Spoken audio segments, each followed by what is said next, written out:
the 1-2 to Gums misses outside. Runners at first and second in the bottom of the first inning.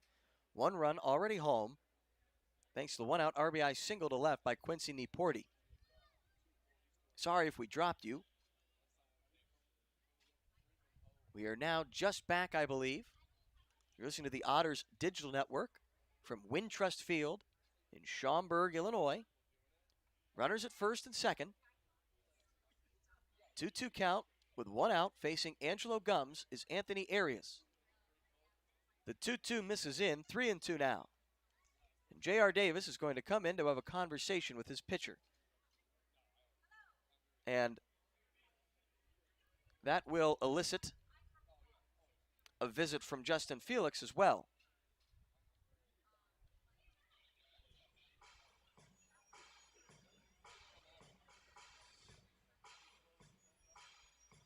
So 3 balls, 2 strikes on Angelo Gums, the designated hitter.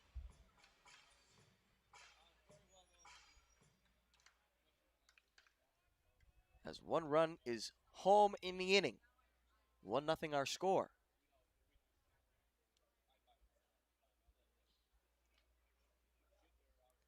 The runners break on the 3-2 pitch. It's fouled off to the right. Out of play.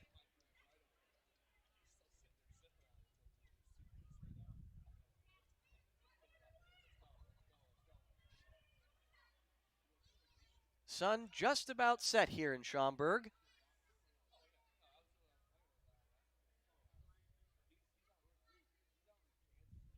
.82 degrees as overcast skies roll in the outfield. 3-2. It's fouled back, 3-2.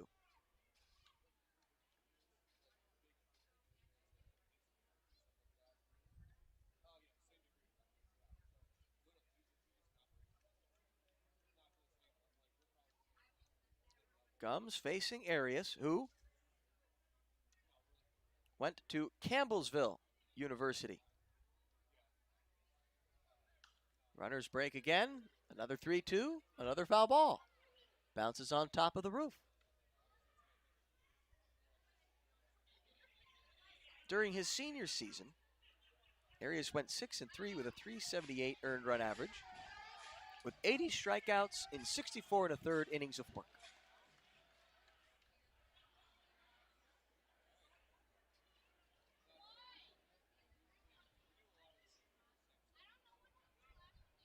Arias could really use a double play ball. Let's see if he can roll it. Runners aren't going this time. 3-2, another foul ball from Angelo Gums.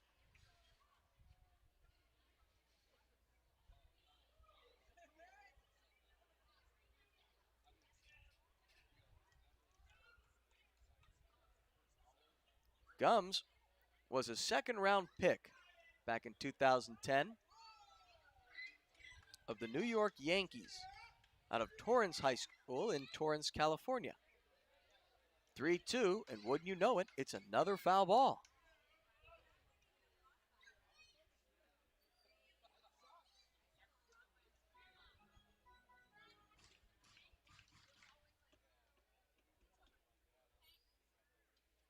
Bottom of the first, 1-0 for the Boomers.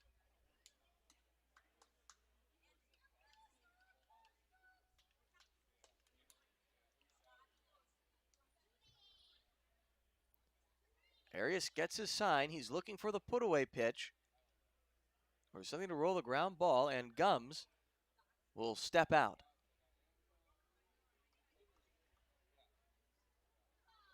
Angelo Gums is in the Frontier League for his first season.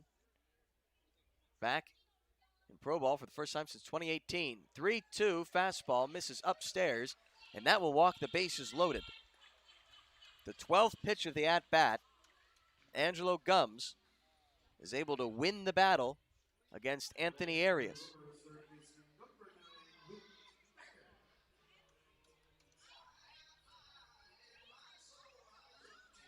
Two hits in the inning, 2 walks. Bases are now loaded with 1 out in the bottom of the first. A 1-0 score.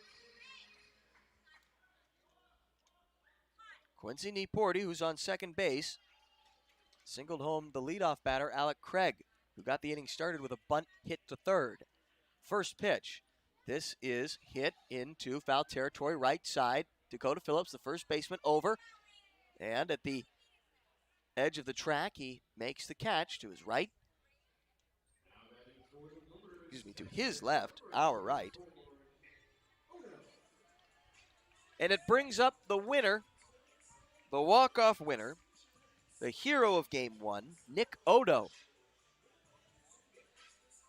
Hit that two-run blast to right center. It hit, I would say, a good 15 to 20 feet above the wall where it looked like it seemed to bounce against some kind of netting. Unless it's just my imagination. First pitch to Odo. Swing and a miss at the fastball. 87 from Arias.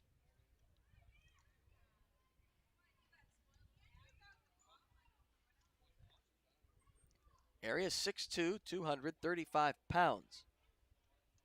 25 years old.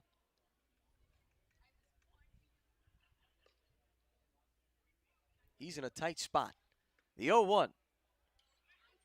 Little slider from Arias maybe. Coming in at 82. Maybe a cut fastball that misses outside. 1-1.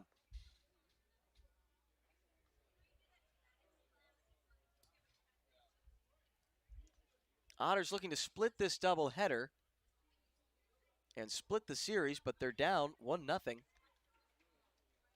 as another slider misses in from Arias. But they're already down 1-0 in the bottom of the first, and the bases are loaded with 2 out.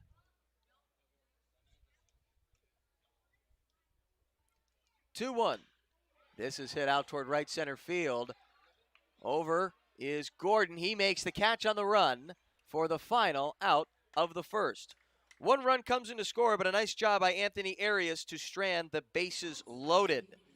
Chase Dawson walked and put runners at first and second so that Quincy Nieporty could bat with a runner in scoring position, and he delivered with a base hit to left. And that is the only run that Schaumburg is able to have cross home plate in the first. It's 1-0. Otters got to get those bats going. Top of the second coming up on the Otters Digital Network.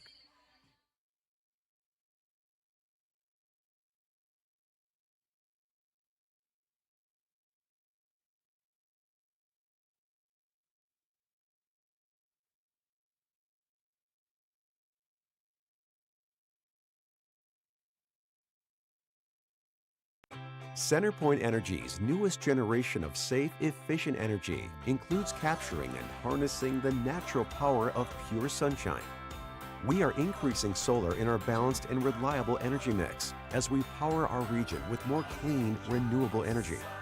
We're bringing a little piece of the sun to every home and business while reducing carbon emissions and helping create a cleaner environment. It's just a little something for your smart energy future.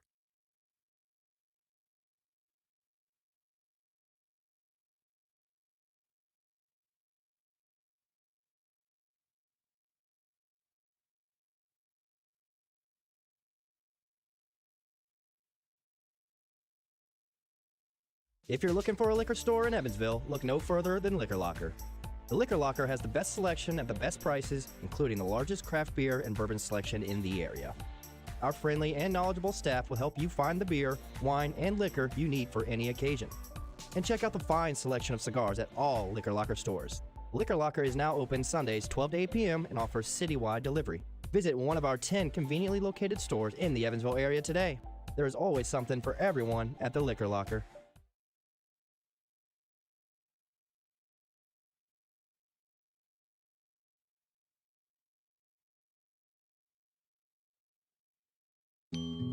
Before you danced the first dance. Before you walked down the aisle. Before the tables were set with care. Before you penned a single invitation. Before the day that went beyond your wildest expectations. There was the little green box from Brinker's Jewelers for befores and happily ever afters.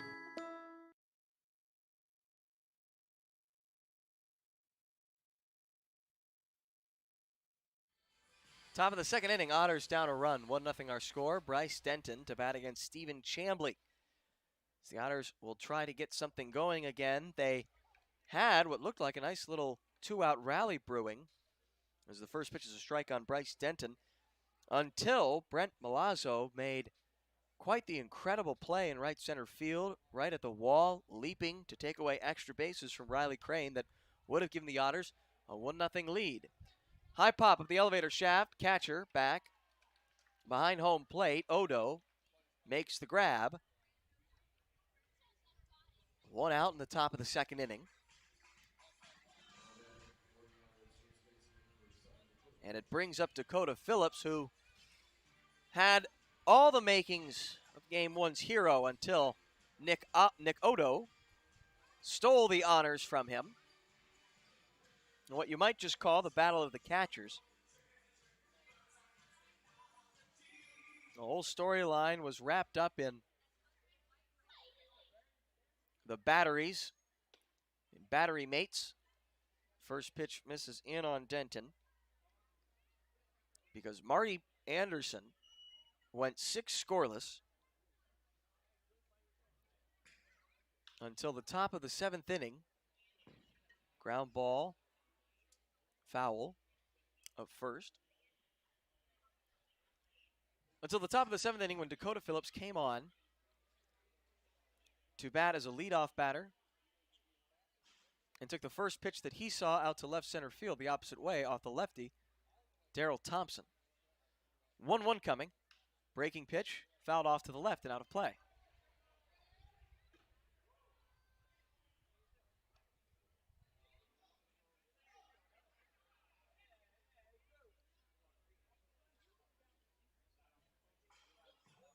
Gave the Otters a 1-0 lead in the top of the 7th inning.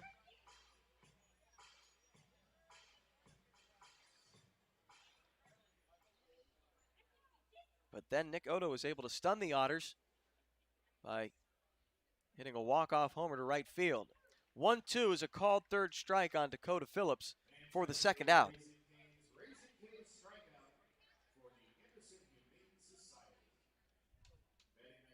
It brings up J.R. Davis with 2 out.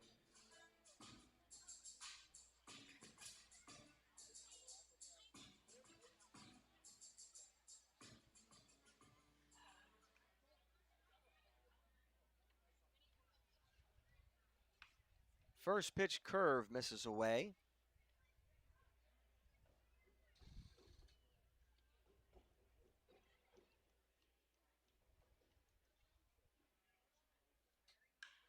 This ball is hit out toward left center field to the track, the center fielder, and gone! It's a 2-out, 1-run blast from J.R. Davis, and it ties the game at 1 in the top of the second.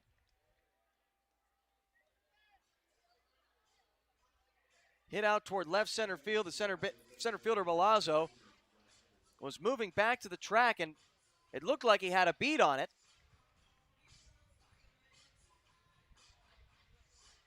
Until he ran out of room. The ball sailed over the fence. So J.R. Davis homers in the top of the second to tie the game at 1. It brings up Josh Henderson. He takes a strike.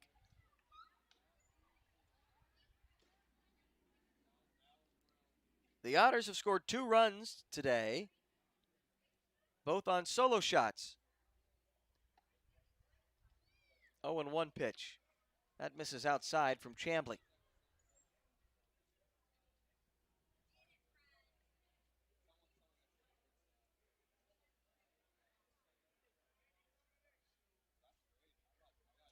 One curve misses away. 2-1 now.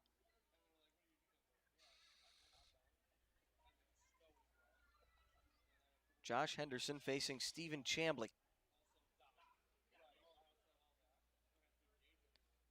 2-1 coming. 86-mile-an-hour fastball is fouled off at the plate. Counts even 2 apiece. Henderson, 27 years old, left-handed batter. Last played in 2019 for the Southern Illinois Miners down in Marion.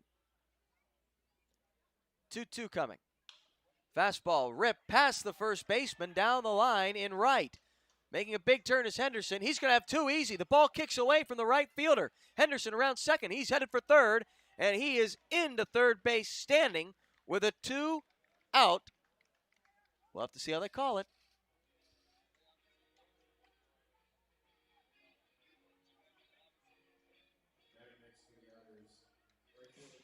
I'm going to take it. They are going to score that a triple for the Otters' 3rd hit.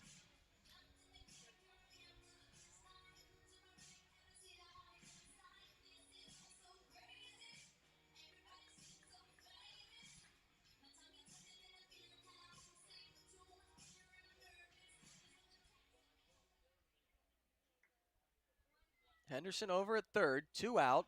Now batting is Justin Felix, who hits this out toward left field. He really got under that one, hit it well, but under it is Dawson. Solo shot for J.R. Davis. Makes it a 1-1 ball game. We're headed to the bottom of the 2nd inning. You're listening to the Otters Digital Network.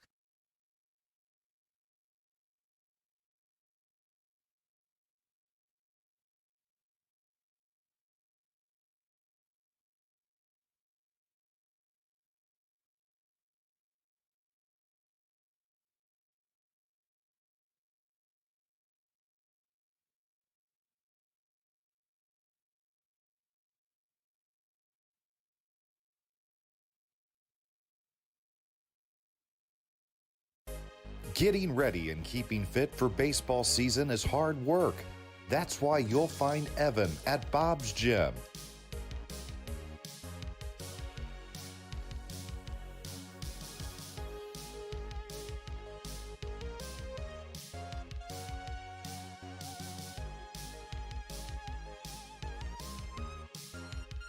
Getting fit, having fun, being an Otter. Be like Evan. Try a free 3-day pass at Bob's.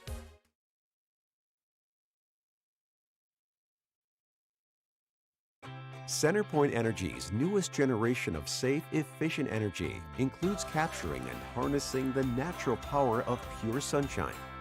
We are increasing solar in our balanced and reliable energy mix as we power our region with more clean, renewable energy. We're bringing a little piece of the sun to every home and business while reducing carbon emissions and helping create a cleaner environment. It's just a little something for your smart energy future.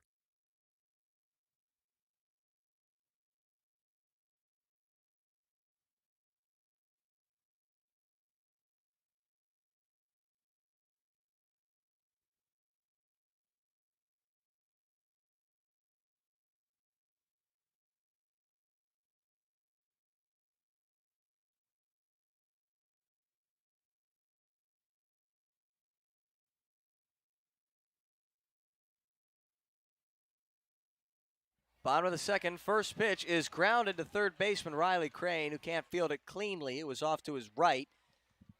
He's not able to glove it, so it'll go as an E5 as Clint Hardy is aboard with nobody out in the bottom of the 2nd.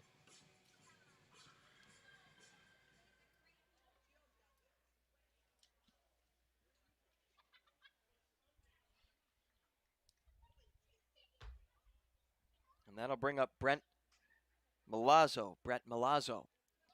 First pitch shows bunt and gets away as it's pulled back from the catcher Felix. So a wild pitch.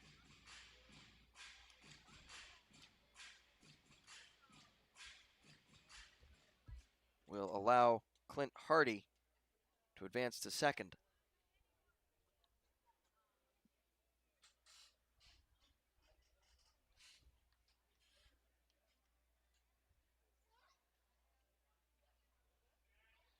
1-0 to Malazzo. He shows bunt again. This time it's Arias by third, and by the time he gets to it, he won't have a play. Runners at the corners with nobody out. Tie game, 1-1. Bottom of the second. J.R. Davis tied it up with a solo shot in the top of the second inning.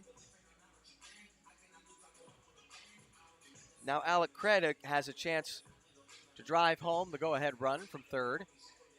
Nobody out, runners at the corners here in the bottom of the second.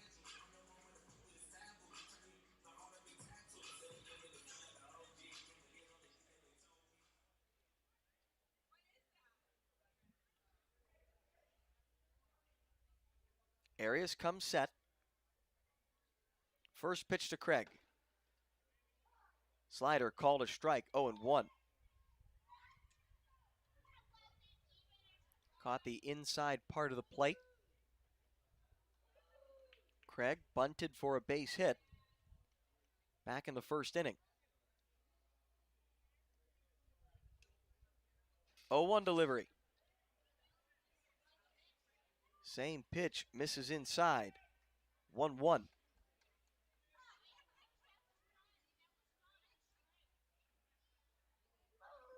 At twilight, light standards taking over. Throw over to first. Runner back standing.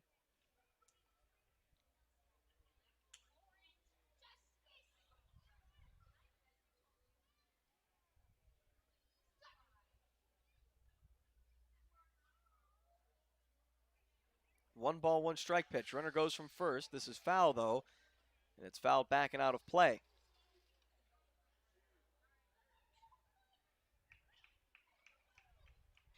Now a 1-2 count on the Boomers' second baseman. Otters were wearing their road grays in game one. Now they're wearing their blue jersey tops. Boomers were in home whites. Now they're in orange. Now, this is just opinion, but I think I'm much more of a fan of, if you're going to wear the alternate top, just think it looks a little better when the other team is wearing a full set of either gray or white. Another throw over, runner back standing.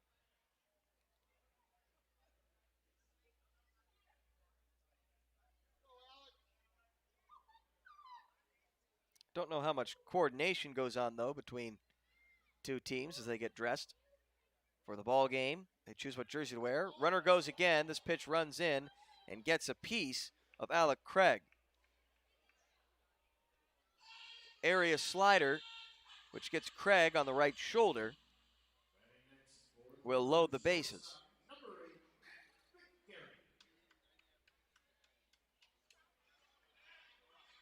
Second time the bases have been loaded in this one. We're just in the bottom of the second inning. The last time, the Boomers left 3 men stranded. This time there are no outs. We'll see if Arias can get out of the jam.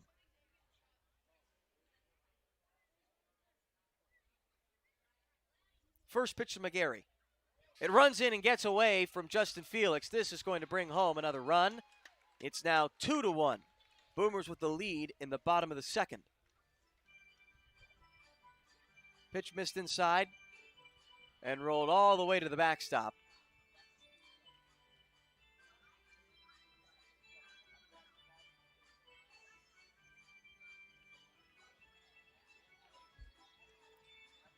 So 2 wild pitches in the inning.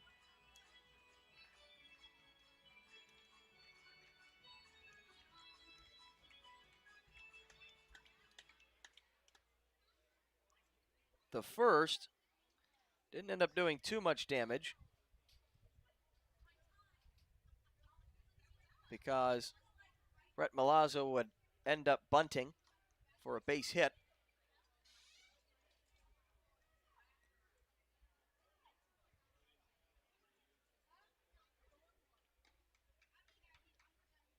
The Bases are loaded. 2-1 the score.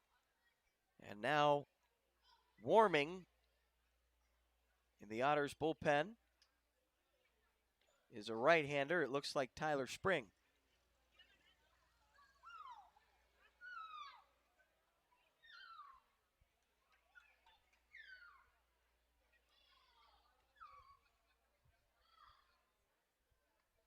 Boomers all around. 1-0. Fastball inside. 2-0. Again, Arias making this start on just 3 days rest.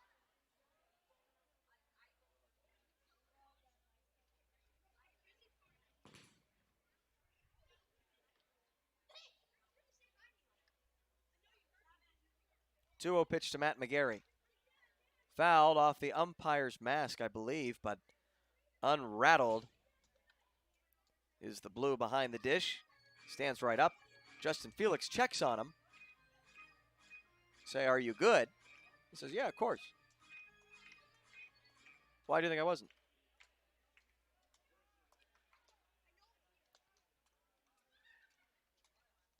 Runners at second and third following the wild pitch.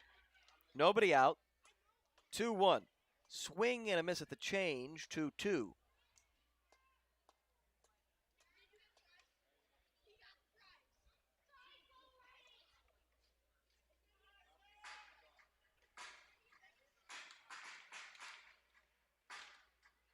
McGarry facing Arias. McGarry, the right-handed hitter from San Diego.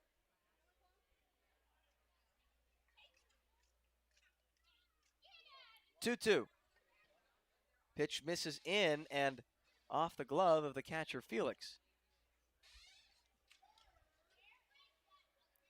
But it doesn't get away very far, so no problem.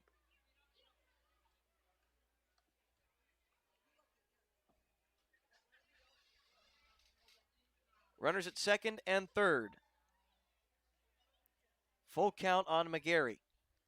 The pitch. It's fouled off the top of the netting.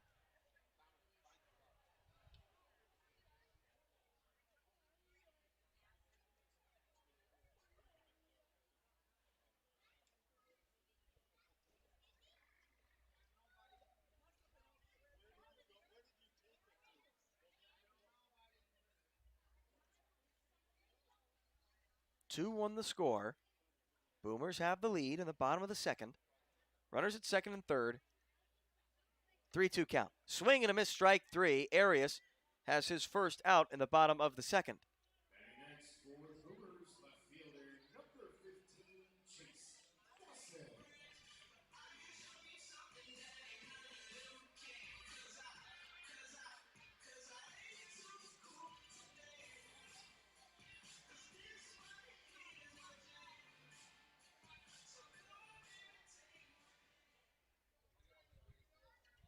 Now Chase Dawson stands in. He walked his last time. First pitch is lined out towards center field, but it's going to hang up long enough for Miles Gordon to make the catch. So there will be two out, and on the play, Brent Malazzo will come in to score from third on a sacrifice fly. Now a 3-1 game in the bottom of the second.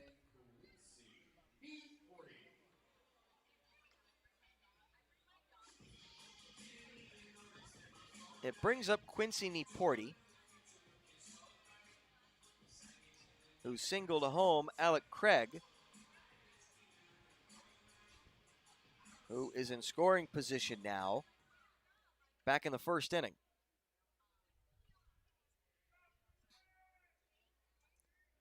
Runner at second. Two out. First pitch. Fastball outside edge. 87 from Arias.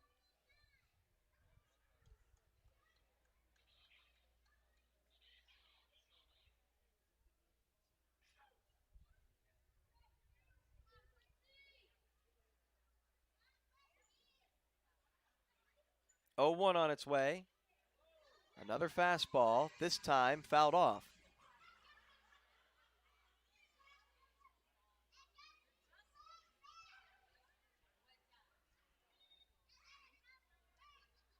Looks like spring is warm in the bullpen. He's not throwing any more pitches, but Arias might be just about to get out of the inning. 0-2. Swing and a miss at the change outside the zone. They get Niporti to expand it. And Arias is able to limit the damage to just 2 runs. It's a 3-1 game. We head to the top of the third. Otters coming to bat. You're listening to the Otters Digital Network.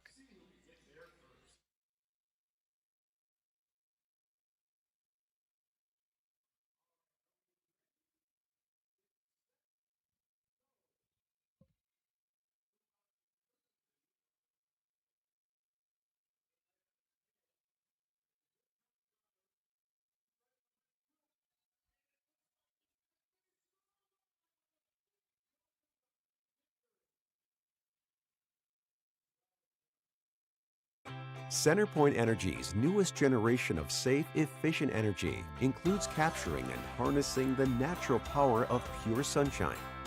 We are increasing solar in our balanced and reliable energy mix as we power our region with more clean, renewable energy. We're bringing a little piece of the sun to every home and business while reducing carbon emissions and helping create a cleaner environment. It's just a little something for your smart energy future.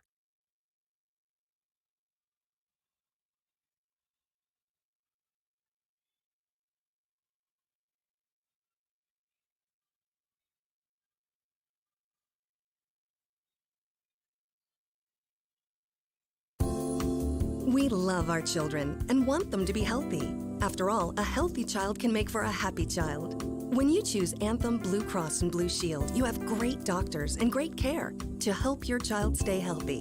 And that is something to smile about. Choose Anthem to help keep your children healthy and happy. Enroll today. Call 1-800-403-0864. To learn more, visit www.anthem.com/inmedicaid.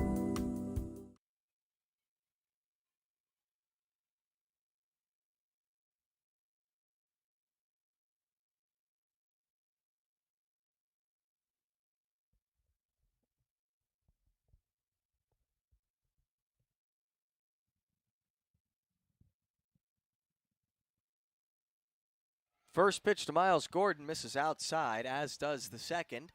Top of the third inning, 3-1 our score. Boomers with the lead. Boomers having won the middle 2 games of this 4-game set. 2-0 to Gordon. Ground ball pulled to the right side. Second baseman has it. He tosses on to first. 1 down. In the top of the third. They won last night in a blowout, 13-2. And yesterday's game featured 4 long balls.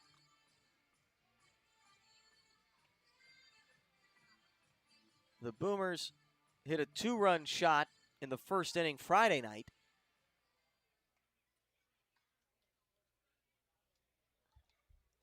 First pitch now to Andy DeJesus is lined out towards center field, falling and coming on to center fielder. He won't make the grab. 1 out and 1 aboard in the top of the third on the Andy DeJesus base hit.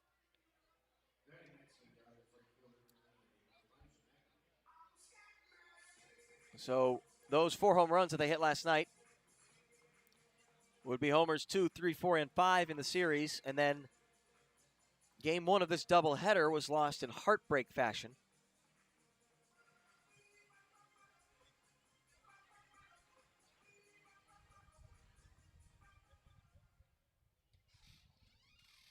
When catcher Nick Odo hit a 2-run blast to right field to walk it off in the bottom of the 7th. First pitch breaking ball from Chambly, called strike on McNamee.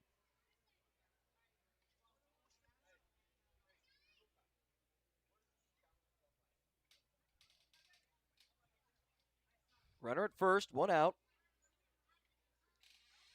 0-1 count. Another curveball. This time it misses outside. 1-1.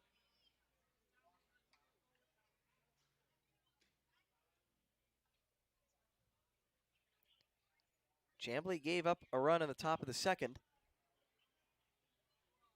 due to a home run off the bat of J.R. Davis. Pitch misses outside to McNamee. He's now ahead in the count, 2-1.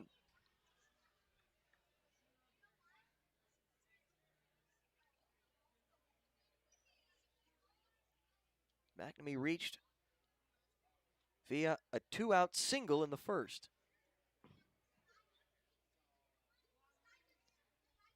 Throw over to Jesus. Dives back safely.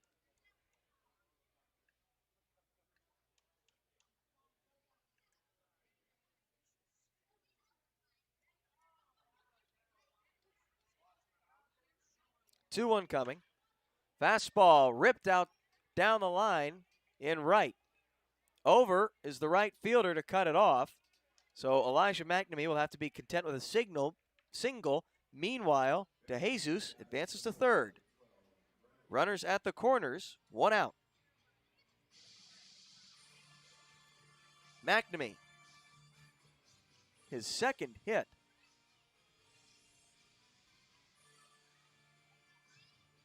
Already in this one, as pitching coach Connor Reed is out. Reed in his first season with the Boomers.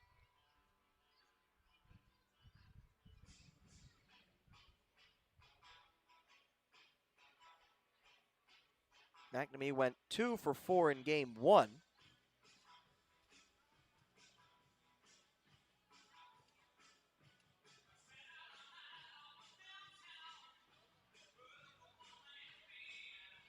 So as we do a little math, McNamee is now 8 for 14 in the series, if I have that right.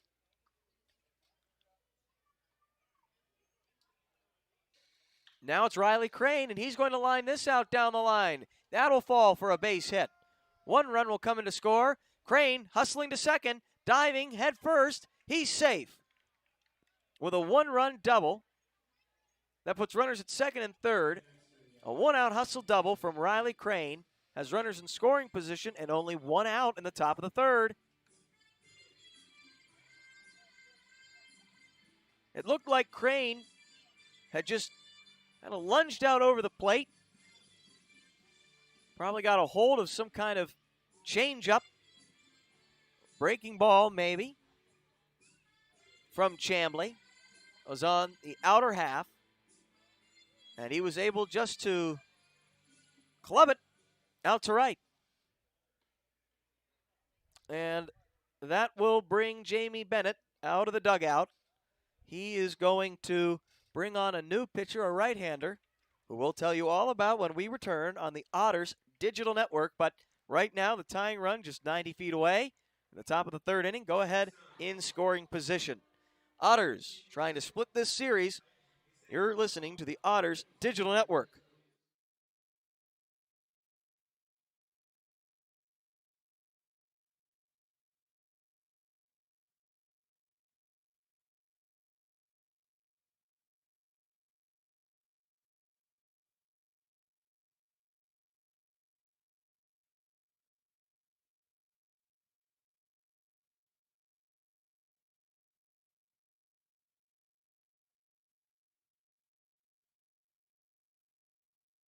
CenterPoint Energy's newest generation of safe, efficient energy includes capturing and harnessing the natural power of pure sunshine. We are increasing solar in our balanced and reliable energy mix as we power our region with more clean, renewable energy. We're bringing a little piece of the sun to every home and business while reducing carbon emissions and helping create a cleaner environment. It's just a little something for your smart energy future.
Top of the third inning, runners at second and third, only one out, 3-2 the score. Boomers with the lead. Bryce Denton batting, facing Andrew Cartier. First pitch, curveball, cut on and missed by the Otters left fielder. Cartier on the mound, the right-handed pitcher, New Jersey native. He's making his 5th appearance. He's thrown 4 1/3 innings of work. He's given up 7 hits, 3 earned runs, 1 walk, but he's also punched out 5. The 0-1 from Cartier. Another breaking ball. This one, a called strike. Denton, deep in the hole now, 0-2. He popped out to the catcher, Odo, his first time.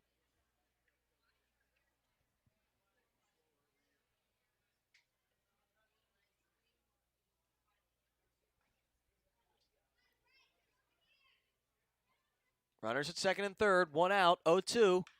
Ground ball over the head of the third baseman into left, off his glove. This will tie the game. Bryce Denton delivers on an 0-2 pitch.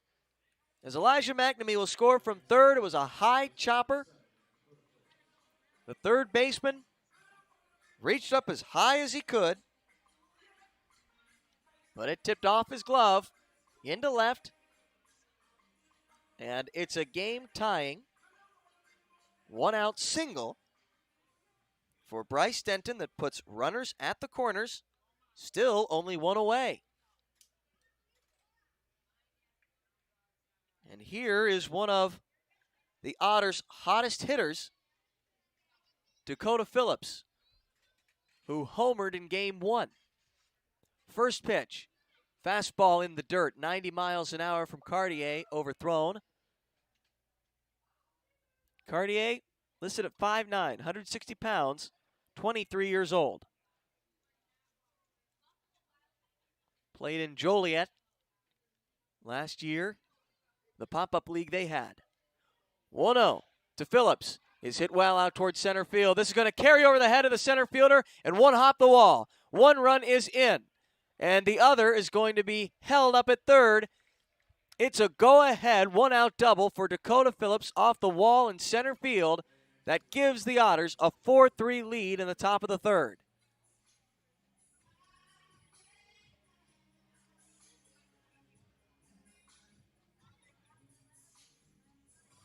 For Phillips, that RBI is his second go-ahead base hit in as many games. Infield drawn in tight with runners at second and third. Batting now, J.R. Davis. He homered his last time up. The pitch is in the dirt, 1-0. Davis homered off Chambly in the top of the second inning, out to left center field. The 1-0.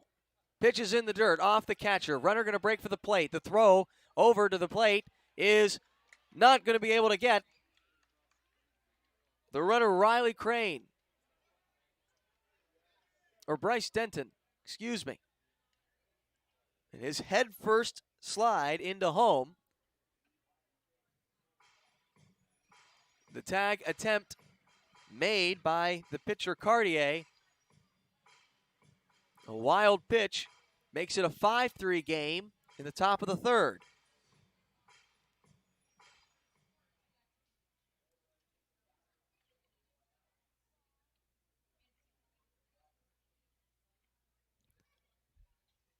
Infield still in, runner at third. Ground ball through the right side with the infield drawn in. That is going to give the Otters a 6-3 lead as J.R. Davis delivers with a base hit into right field. It's a 6-3 ball game in the top of the third. Now that's more like it, everybody.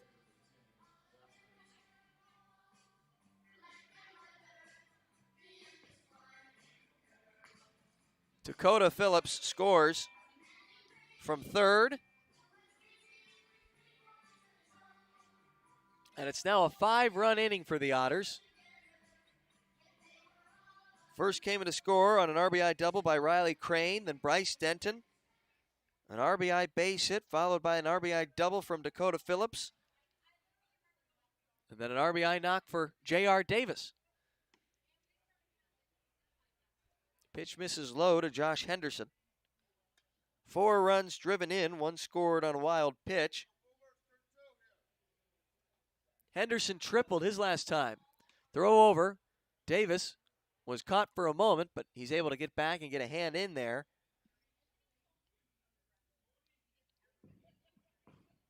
Believe it or not, this 5-run inning began with an out. Ground ball to the second baseman led off the inning.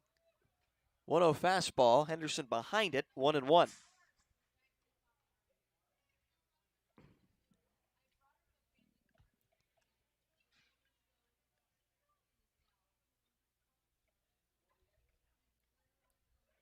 Otters trying to split the series. 1-1. That's in there for a strike. Fastball from Cartier at 88.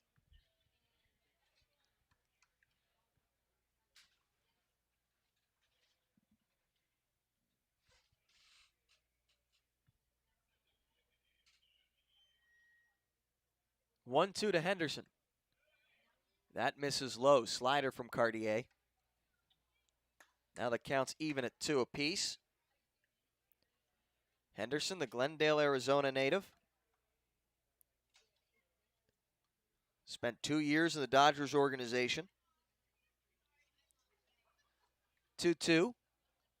Fastball misses off the plate. Now the count is full. Henderson was selected back in 2012 by the Los Angeles Dodgers out of high school in the 16th round. He's since spent 4 seasons in the Frontier League. 3-2. Fouled off to the left. Back against the netting.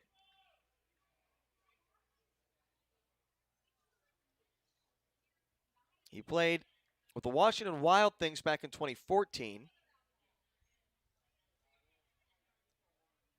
Played for the Florence Yalls for 2 seasons between 2015 and 2016. The minors in 8 games. He was with them in 2017. 3-2 coming. Swing and a miss. Henderson down on strikes for the second out.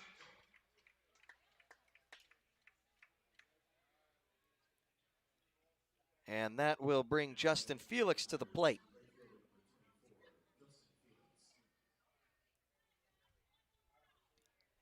Felix, he flew out to left his last time.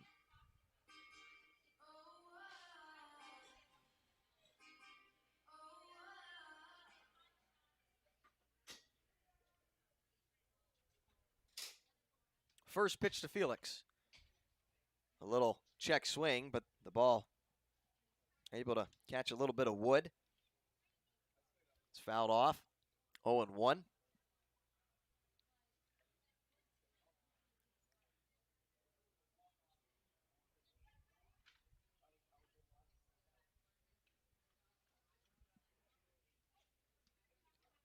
Runner at first, a throw over. Dives in head first. Davis is safe. Felix, he's in his first season with the Otters. He homered in the ballgame on Friday. The 0-1. Swing and a miss the curve. A nice looking bender. Now 0-2 the count.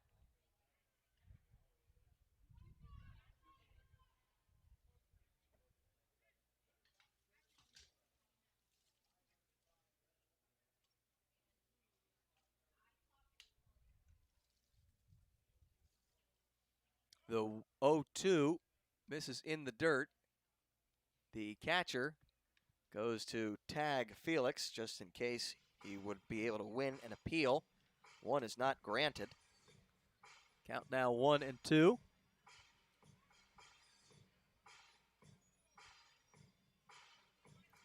Otters, big inning here in the top of the third, having scored 5 runs. 1-2 is cut on and missed. Cartier slams his glove. Coming on in relief He strikes out Felix after allowing a couple of runs to score. It's 6-3 now. The Otters have the lead. We head to the bottom of the third inning. You're listening to the Otters Digital Network.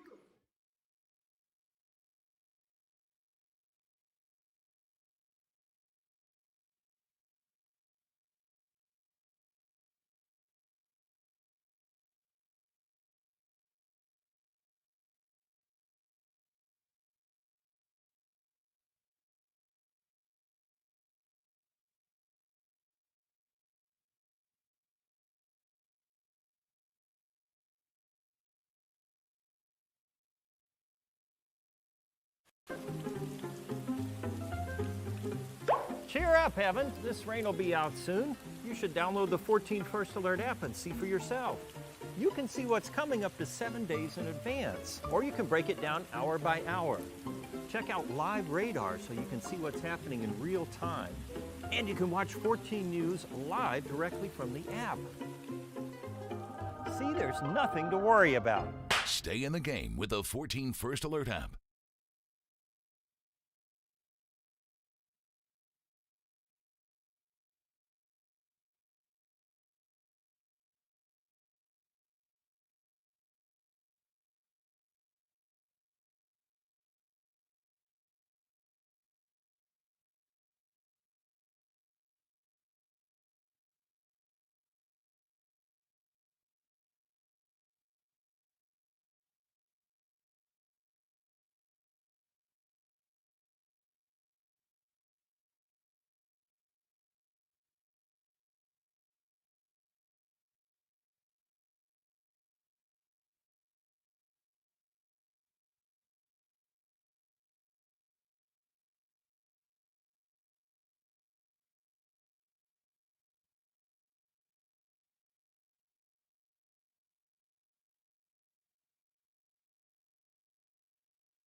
Angelo Gums to bat in the bottom of the third inning. Different ball game now. A 6-3 score for Anthony Arias to work with. A 3-run lead. The first pitch misses high, 1-0. Facing the Boomers' usual second baseman, now DH, Angelo Gums. Pitch on the inside part of the plate. Called a strike, 1-1. 1-1 to Gums. Arias working quickly. Breaking ball in there for a strike.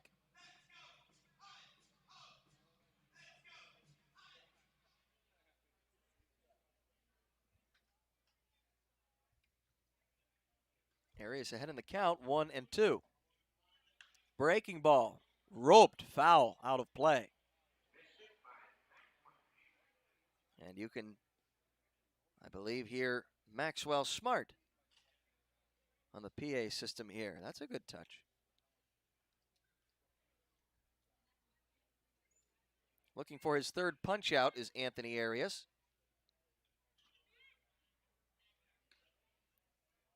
Another 2-strike pitch. This one, slow roller to second. Davis has it and throws wide of the first baseman, Dakota Phillips. It'll go down as an E4. As Angelo Gums is aboard.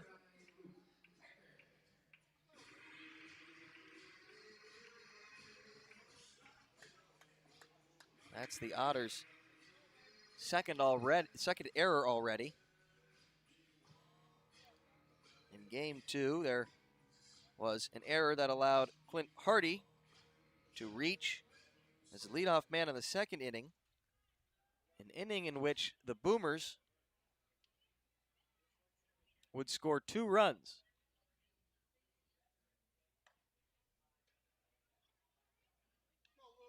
First pitch misses. Low.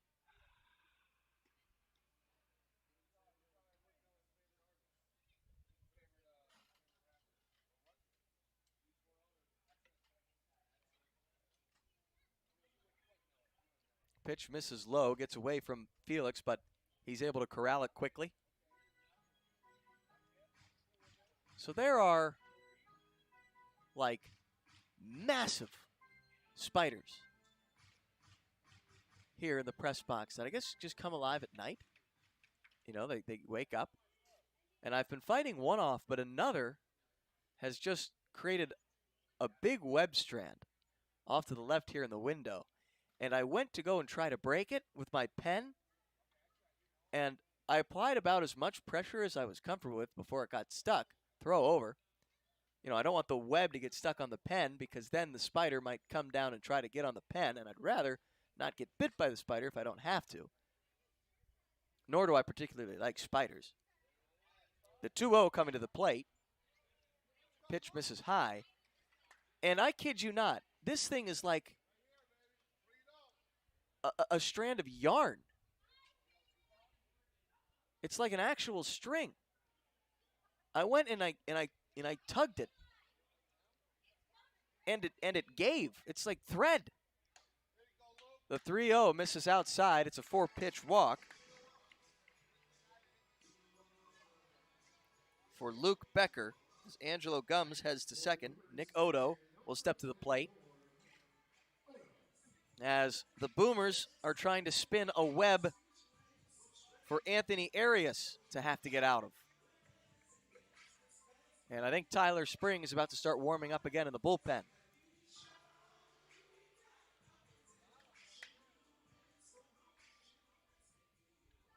Arias got bit by an unearned run in the second.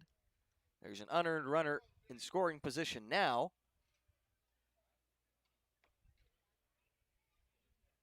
And sometimes those runs sting a little bit worse than others. First pitch fastball misses up and in. Nick Odo able to evade the baseball, perhaps by a few inches off his right shoulder.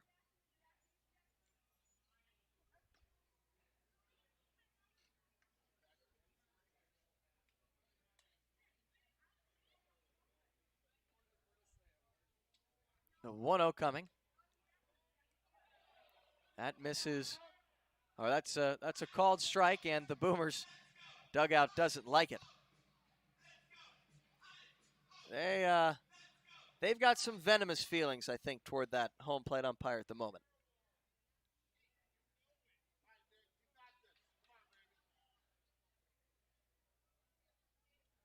They're asking, how many eyes do you need? 8? But the pitch was pretty close at the top of the zone. Inside move from Anthony Arias. Nobody covering. But Angelo Gums will return.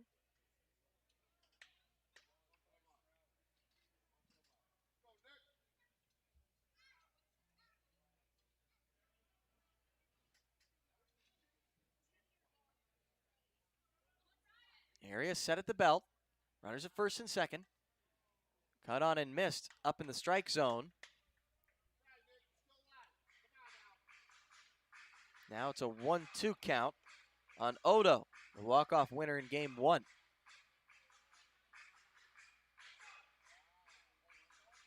So I mean, I can actually see the thread count. You know, I can see some threads on this spider's web dancing in the wind. And it looks like this last, there might only be one thread left, and I wonder if I could knock it off. But then what happens to the spider? 1-2. Oh, misses just outside or low, perhaps, with the fastball. Count even, 2-2.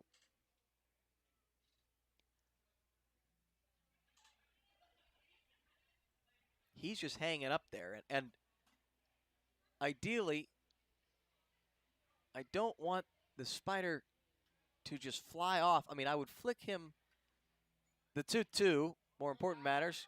Curveball misses outside. Normally, I would just flick the spider away.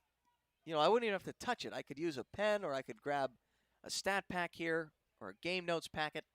I could just toss him out the window. But there are fans beneath. And that's going to fall on a fan, and I mean, they're probably going to know. They're going to look up. 3-2 fouled back. and then I'd be caught red-handed throwing spiders at people. And throwing spiders at Boomers fans to boot. That's no way to ingratiate yourself. Especially when you're visiting.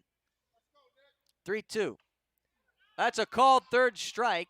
The 83-mile-an-hour cutter or slider from Arias gets the best of Nick Odo.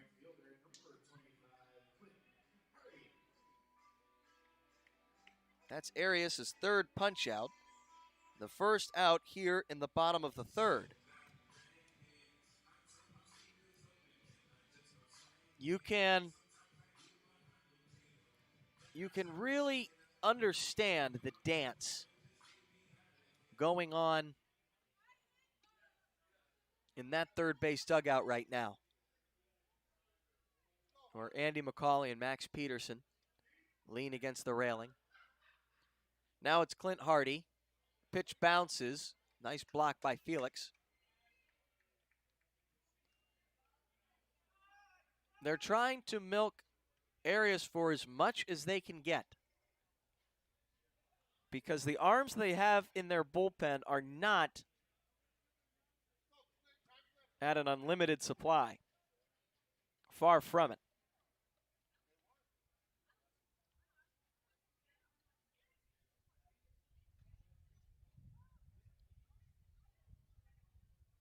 One-0 home. This is hit high toward shallow center field. Miles Gordon, he's underneath it. He makes the catch for the second out.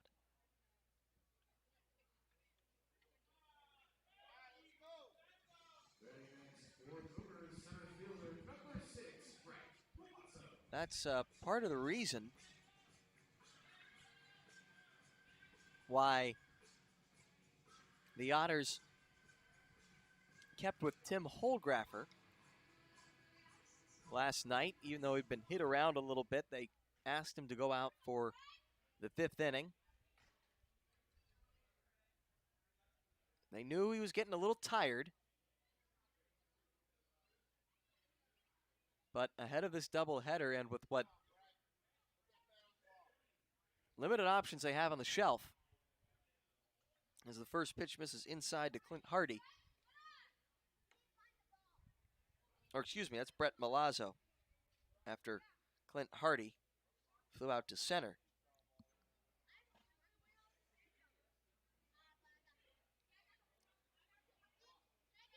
You really need Arias to be able to get through 3, ideally 4. 83 misses up, now 2-0. But getting this win and maintaining this lead could be big for morale as well. 2-0 coming. That pitch in there for a strike.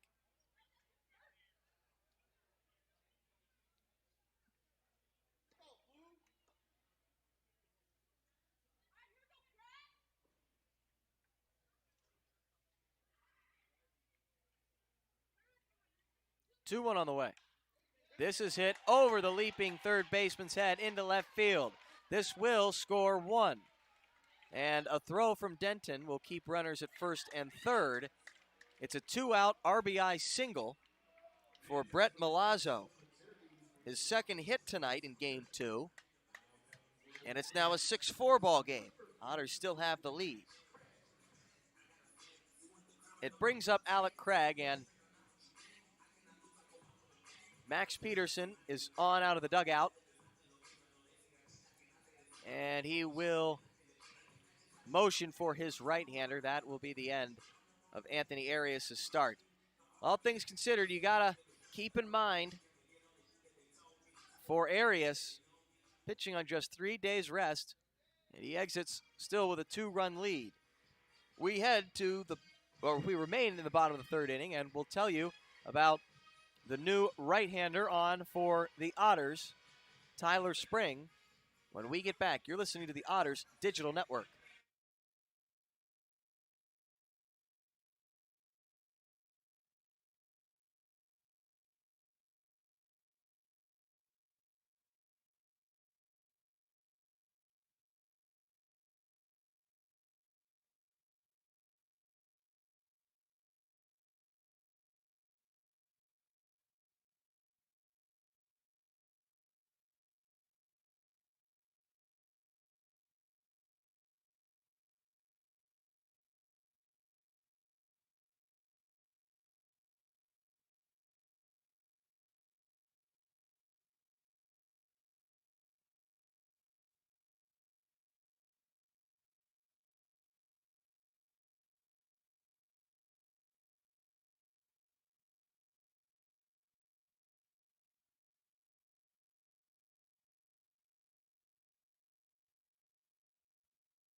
Bottom of the third inning, 6-4 our score. Runners at first and third, Boomers at bat. They're down 2. Tyler Spring out of the Otters bullpen. First pitch fastball at 91 from Spring, misses outside. He faces the left-handed hitting Alec Craig, who's been on base twice tonight, once by the single and the other a hit by pitch. One home in the inning, Spring relieving Anthony Arias, the 1-0. This is fouled off to the left, out of play. Spring, he's making his 4th appearance of the season.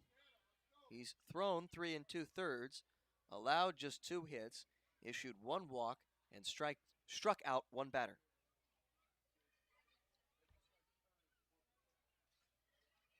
Spring versus Alec Craig. 1-1. And this is a shallow fly ball toward right center. Out for it is J.R. Davis. He makes the grab. Tyler Spring, nice job out of the bullpen. 3 pitches, 1 out. Otters still have a 2-run lead. We head to the top of the 4th inning of 7 scheduled in Game 2 from Schaumburg. 6-4 our score. You're listening to the Evansville Otters Digital Network. Otters with the lead.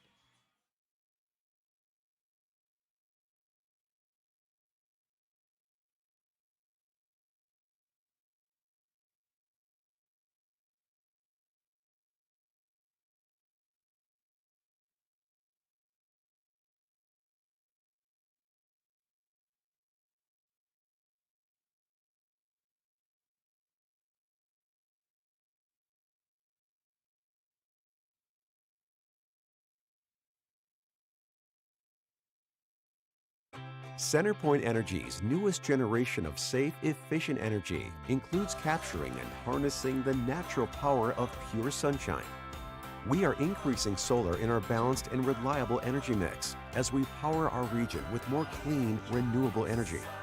We're bringing a little piece of the sun to every home and business while reducing carbon emissions and helping create a cleaner environment. It's just a little something for your smart energy future.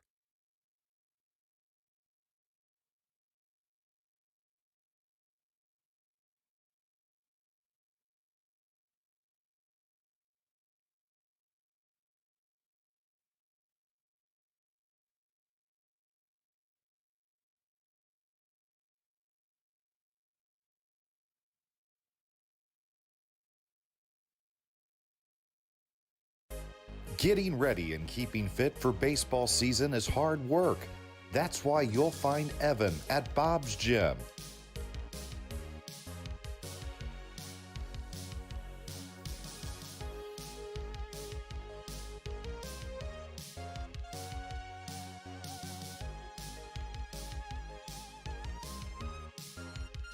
Getting fit, having fun, being an Otter. Be like Evan. Try a free 3-day pass at Bob's.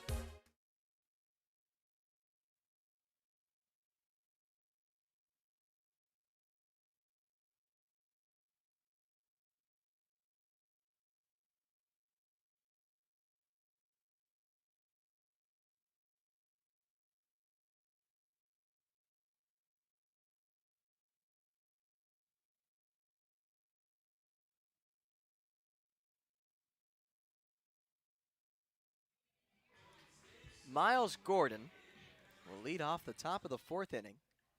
He is 0 for 2 against a new pitcher, Isaiah Rivera. First pitch to Gordon. 88-mile-an-hour fastball, misses outside. Gordon facing Isaiah Rivera, the 6'2", 200-pound right-hander. He lifts this one out toward right center, the center fielder. Malazzo under it, makes the catch. 1 out in the top of the 4th inning. It brings up Andy DeJesus. DeJesus, who singled with 1 out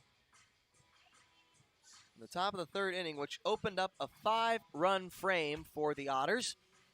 When they take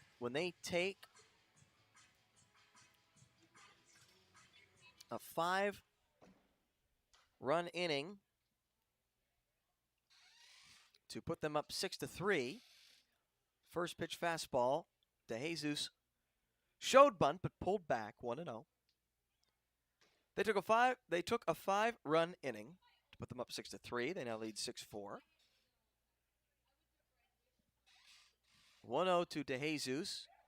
Fastball again at 89. This time a strike. 1-1.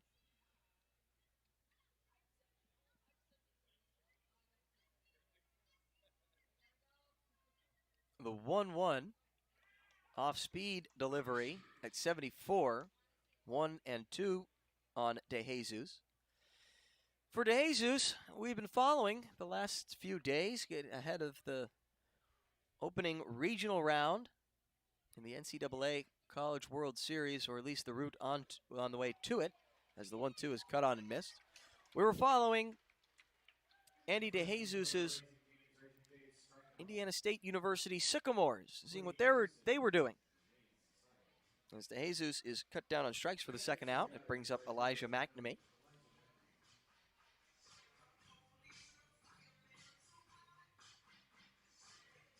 And unfortunately for the Sycamores, they lost today to the Georgia State Yellow Jackets by a score of 9-0 and were eliminated in that regional. So if I have my bracket set up correctly,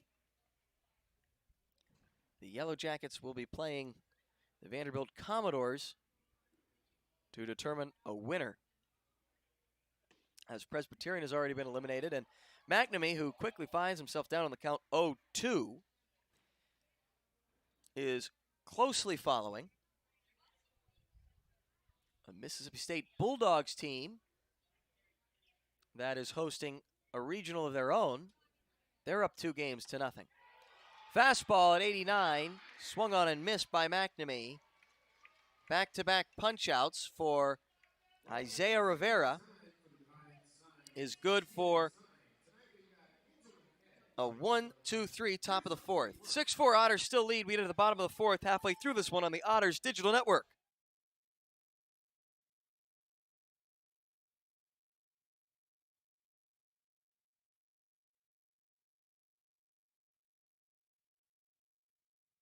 CenterPoint Energy's newest generation of safe, efficient energy includes capturing and harnessing the natural power of pure sunshine.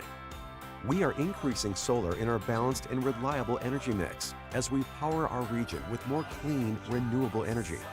We're bringing a little piece of the sun to every home and business while reducing carbon emissions and helping create a cleaner environment. It's just a little something for your smart energy future.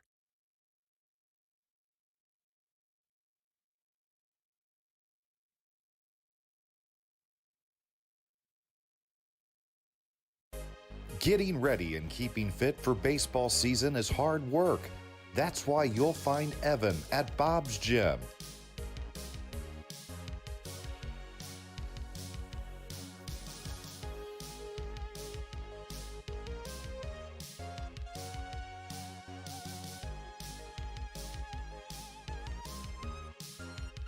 Getting fit, having fun, being an Otter. Be like Evan. Try a free 3-day pass at Bob's.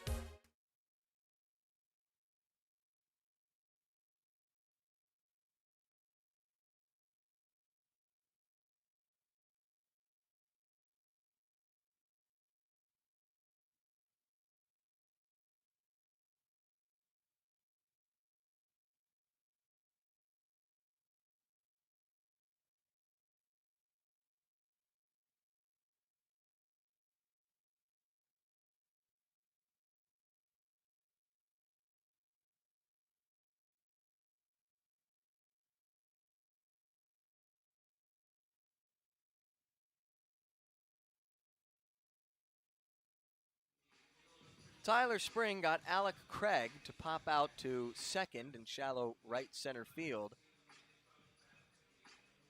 to end the third inning. He was able to do that.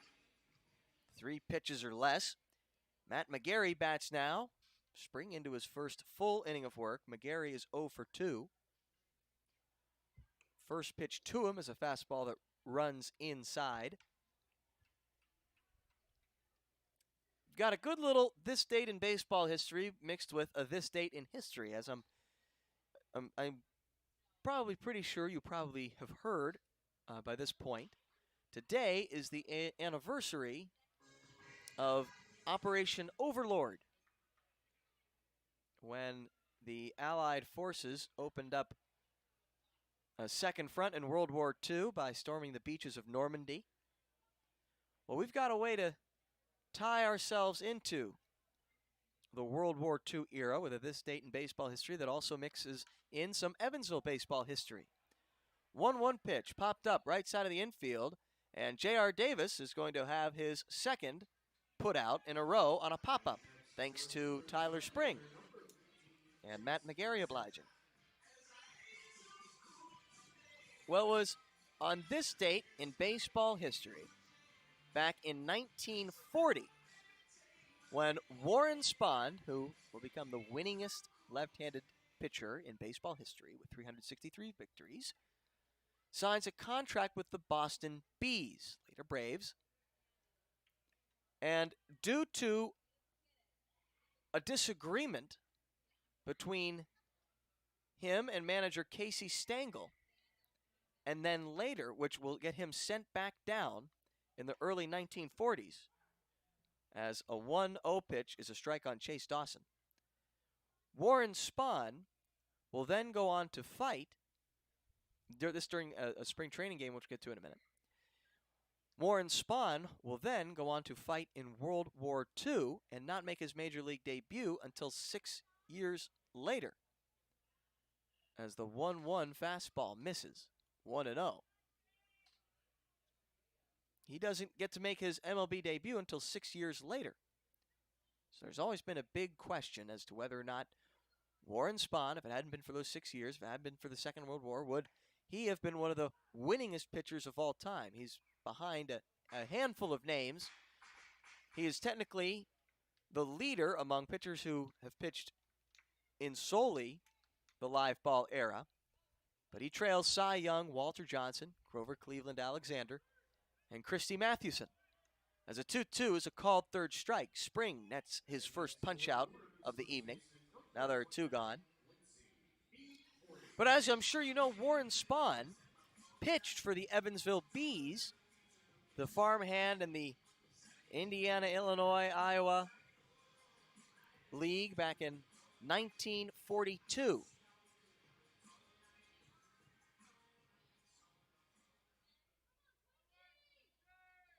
Where he ended up winning 19 games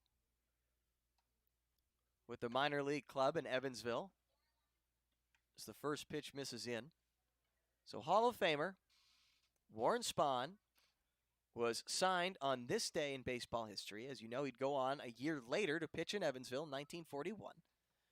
The 1-0 curve misses outside, winning 19 games, losing just 6, pitching for the farm club with just a 1.83 earned run average. Now, Warren Spahn, as I'm going to guess that you've also heard, went on to fight in World War II. He was an engineer, and the 2-0 to Quincy Nieporte is fouled back to the netting. He would see action at the Battle of the Bulge and at the Ludendorff Bridge as well, before returning to the major leagues at 1946. But there is a funny story between him and Casey Stengel, the Hall of Fame manager, who led Yankees teams in the 1950s to 5 consecutive World Series, and then the inaugural New York Mets club to, what was it, a 40 and 120 loss season? Something brutal like that.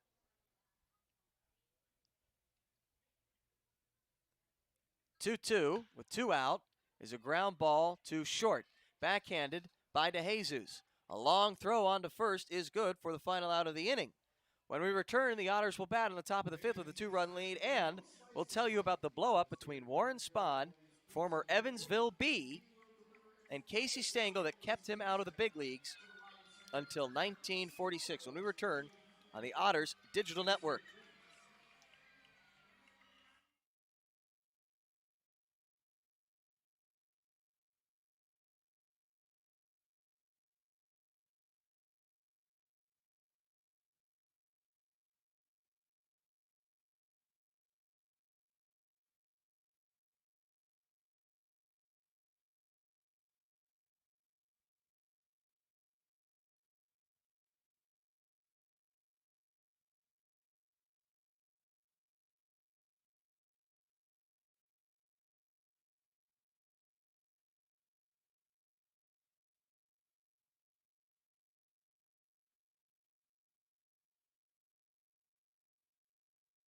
CenterPoint Energy's newest generation of safe, efficient energy includes capturing and harnessing the natural power of pure sunshine. We are increasing solar in our balanced and reliable energy mix as we power our region with more clean, renewable energy. We're bringing a little piece of the sun to every home and business while reducing carbon emissions and helping create a cleaner environment. It's just a little something for your smart energy future.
Top of the fifth inning, Riley Crane, Bryce Denton, and Dakota Phillips, 4, 5, and 6 for the Otters.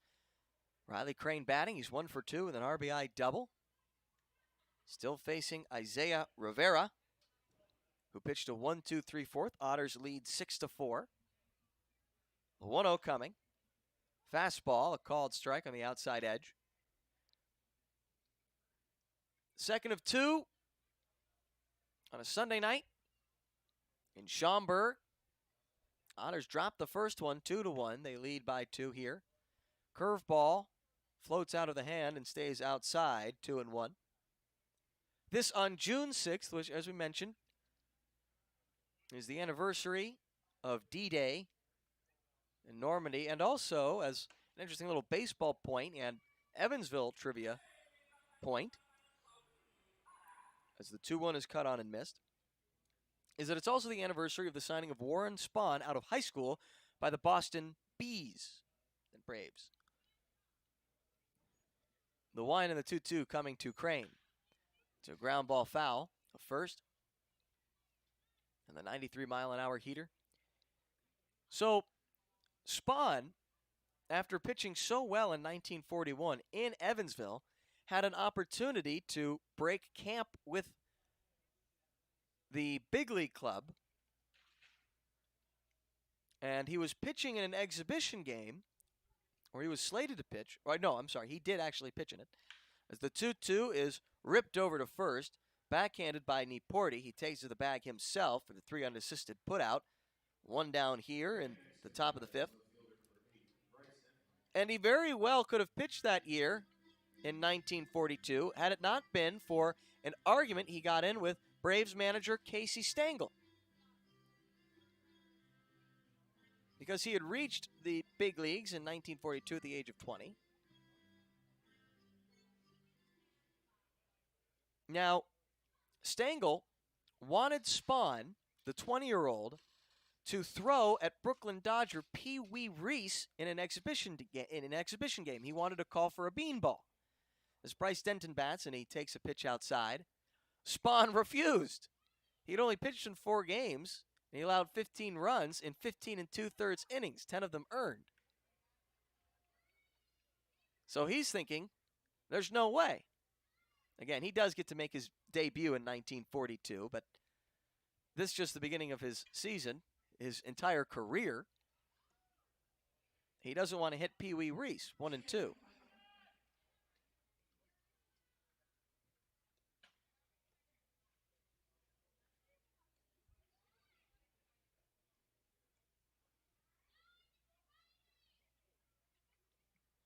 So, as the 1-2 to Denton is hit to third on a short hop, has the third baseman Becker. The throw pulls the first baseman off the bag, and diving headfirst into first base is Bryce Denton. He's aboard safely with what is an error. So, I guess not really aboard safely. But he's aboard. So it's an exhibition game between the Brooklyn Dodgers, and Stengel has this blow up with Spahn. Now, Stengel yells at him, probably throws out all kinds of colorful language knowing him, but says, you've got no guts, no guts. Well, Stengel, to his credit, is able to admit the mistake as years go by. As now Dakota Phillips bats, and the pitch misses outside the curve, 1-0. Phillips, who hit a homer in Game 1 and an RBI double to give the Otters the lead in the top of the third. The 1-0 coming with 1 out and a runner at first. That misses low. So Stengel admits his mistake years later. Now, of course, by this point, he's already been fired by the Braves. I'm pretty sure in that same season, or at least by the end of it, because they finish pretty poorly. So Stengel goes on to say that it was the worst managing mistake he had ever made. His quote, "I said no guts to a kid who went on to become a war hero and one of the greatest left-handed pitchers you ever saw. You can't say I don't miss him when I miss him." So yes, then the 1942 Braves proceeded to finish in next to last place, and Stengel was fired the following year. 2-0 coming to Dakota Phillips, ground ball to second for 1, and the shortstop covering over to first, not in time to get Phillips. It's a 4-6 fielder's choice. And Denton is erased for the second out.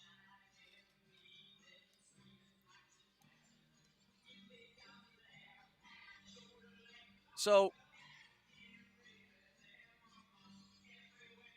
Spahn would actually, 23 years later, be paired up again with Stengel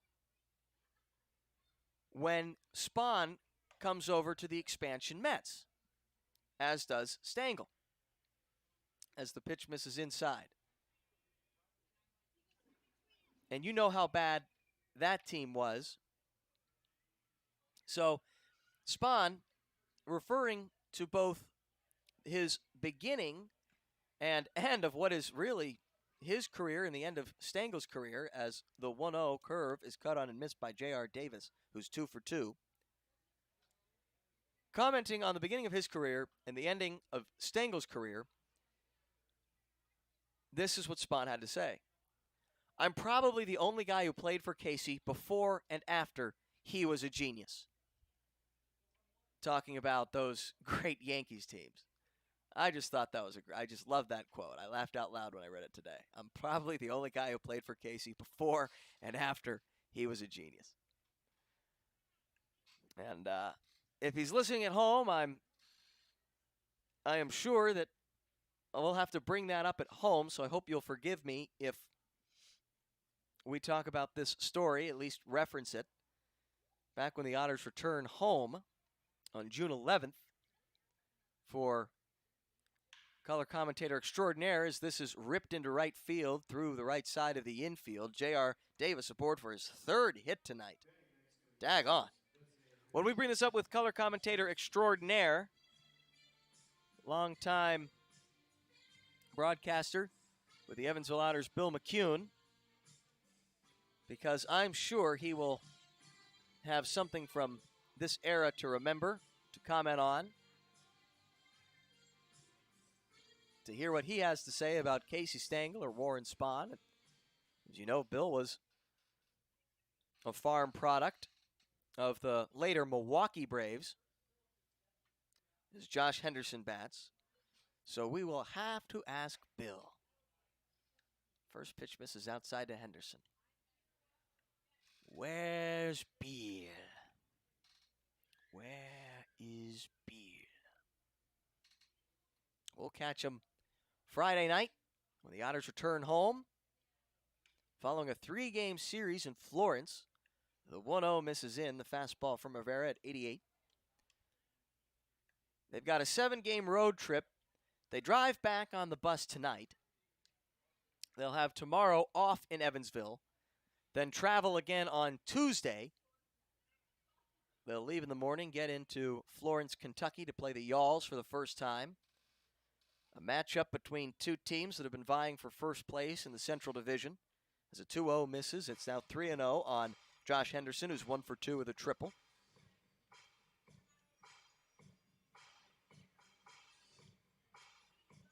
They'll play games Tuesday, Wednesday, Thursday.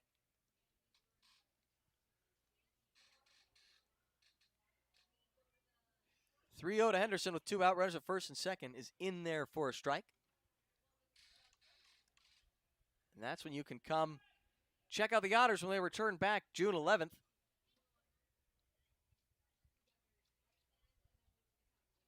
Come out to Bosse Field.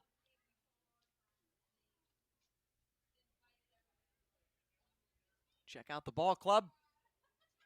6:35 start against these Schaumburg Boomers again. Ground ball to short. Taking it to the bag himself is McGarry. 6 unassisted. Fielder's choice. We head to the bottom of the 5th inning. Otters with a 6-4 lead. You're listening to the Otters Digital Network.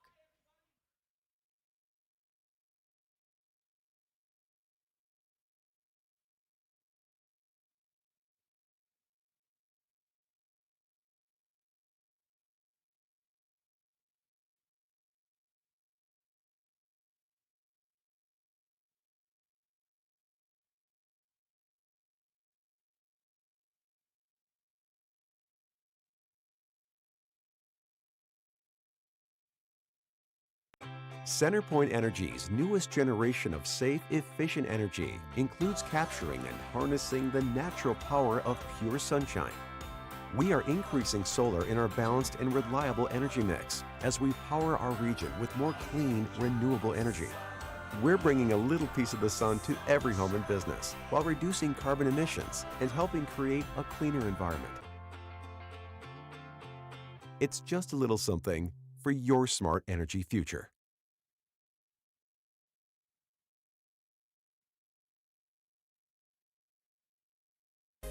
Getting ready and keeping fit for baseball season is hard work.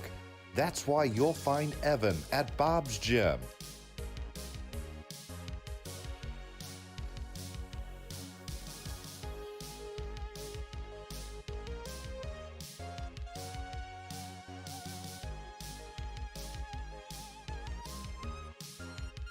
Getting fit, having fun, being an Otter. Be like Evan. Try a free 3-day pass at Bob's.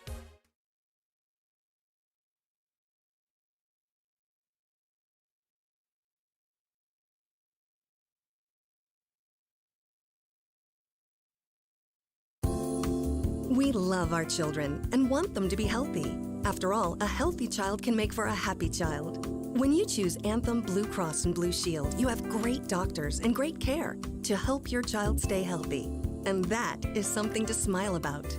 Choose Anthem to help keep your children healthy and happy. Enroll today. Call 1-800-403-0864. To learn more, visit www.anthem.com/inmedicaid.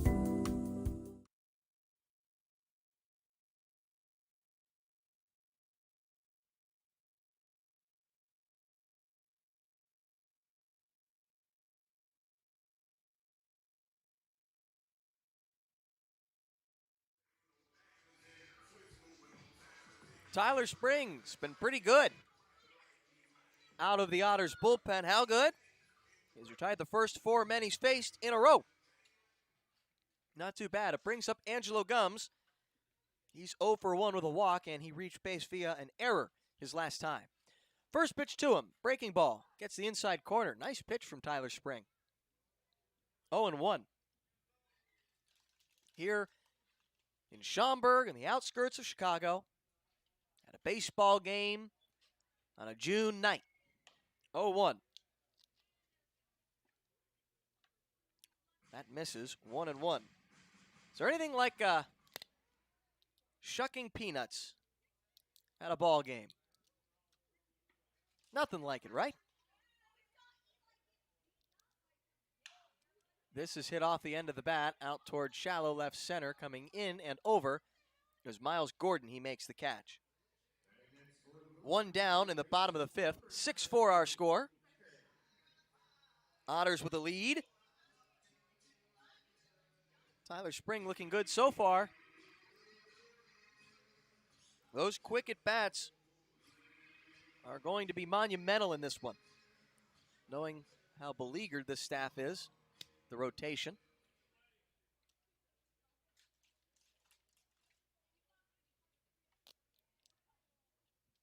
Nothing quite like shucking peanuts at a baseball game. First pitch to Luke Becker, misses low. He's 0 for 1. He's also walked, though. Spring works out of the stretch. That's common among a lot of relievers. 1-0. Yes, he did, said the home plate umpire. 1-1.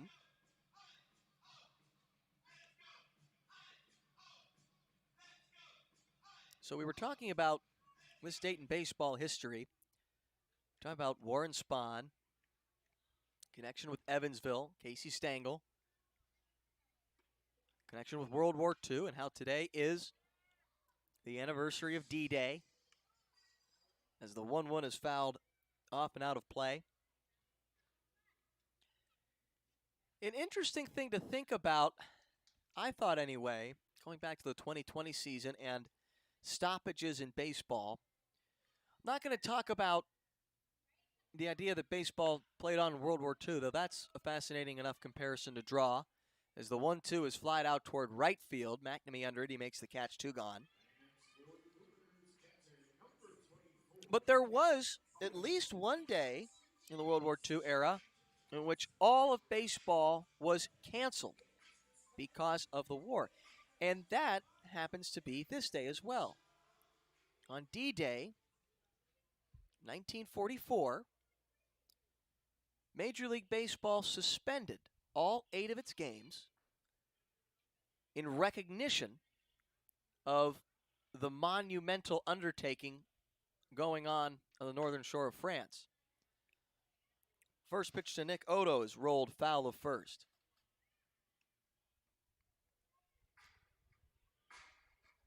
And on a more somber note, but one worthwhile remembering, is that of the 60,000 Allied troops who landed on those beaches, 6 of the casualties in that battle, as this is lifted out toward shallow right, McNamee comes on to make the catch for the final out of the 5th, were minor leaguers, as we remember the anniversary of D-Day and Major League Baseball's involvement with it then on this June 6th.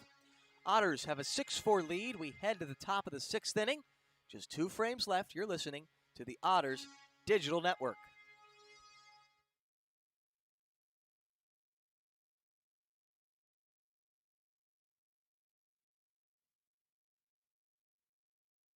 CenterPoint Energy's newest generation of safe, efficient energy includes capturing and harnessing the natural power of pure sunshine.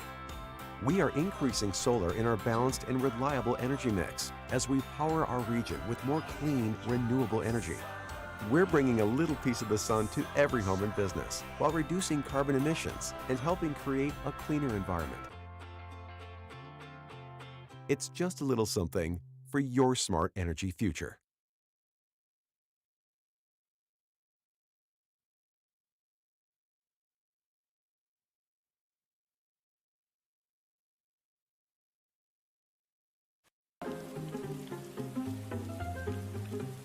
Cheer up, Evan. This rain will be out soon.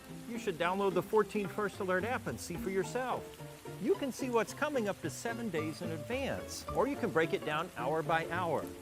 Check out live radar so you can see what's happening in real time. And you can watch 14 News live directly from the app. See, there's nothing to worry about. Stay in the game with the 14 First Alert app.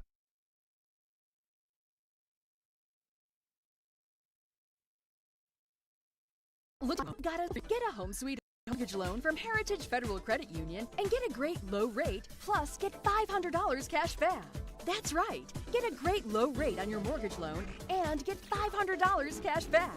Apply at Heritage Federal Credit Union, where the mortgage loans are sweet and the service can't be beat. Get your $500 cash back today at your local HFCU branch, or apply online at hfcu.info/mortgages.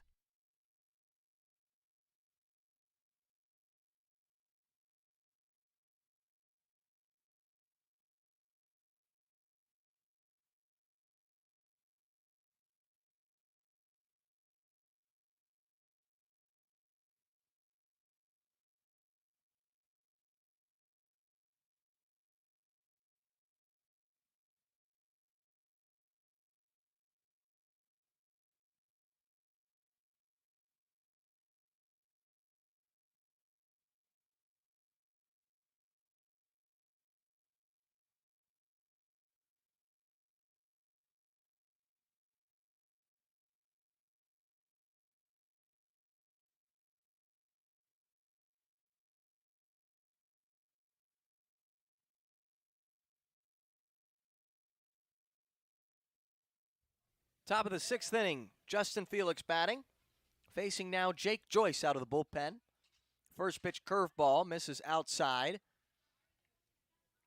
Catcher Nick Otto with a double pump, if you will.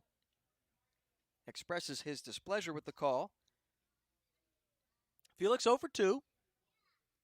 Otters having 10 hits in this one, scoring 6 runs. Boomers, 4 runs on 4 hits.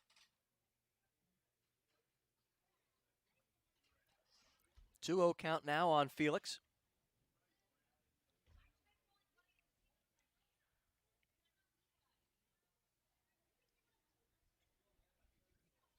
The 2-0 pitch is waved at and missed. 90 miles an hour from Jake Joyce. Joyce from Martinsville, Virginia. Designated a veteran.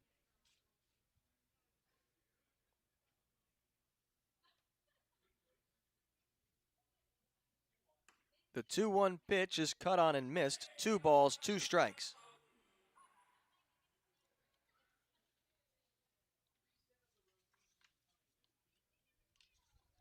They just pulled off a mascot race here at the end of the 5th inning. And the most I can really tell you is that as this is lined into left field, smoked off the bat of Justin Felix,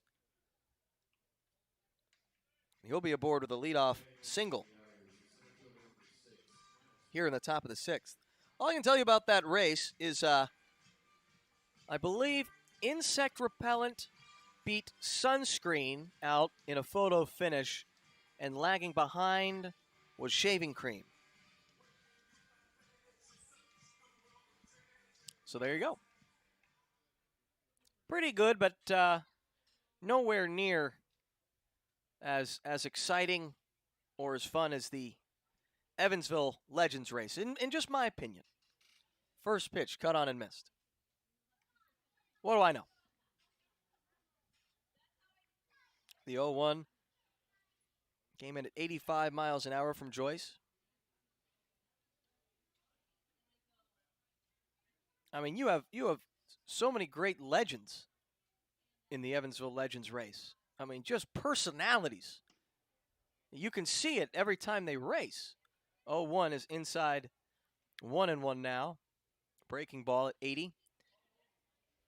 when they race, you just there's a way that these Evansville legends carry themselves that it's easy to distinguish William Henry Harrison from Benjamin Bossy,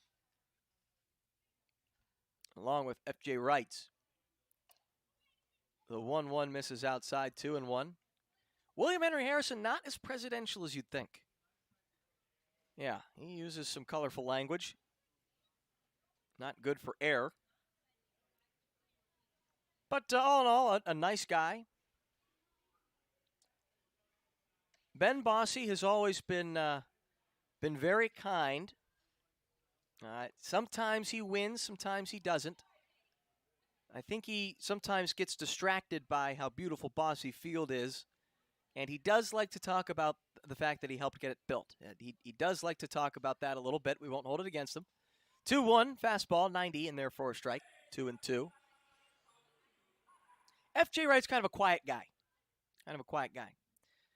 They're all getting up there in years.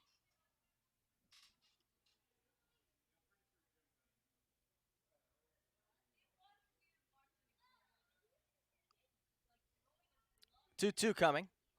Breaking ball misses low. Full count now on Miles Gordon. Well, I don't want to put a hex on the young man or jinx him, but Justin Felix just got aboard of the base hit, and I'll put it this way. Now there is only one Evansville Otter who is still looking for a base hit. So we'll hope for that here. The full count runner goes. Oh, swing and a miss. The throw down will get Justin Felix. A nice throw by Nick Otto. And Miles Gordon is going to have a conversation with the home plate umpire. I think something to do with catcher's interference.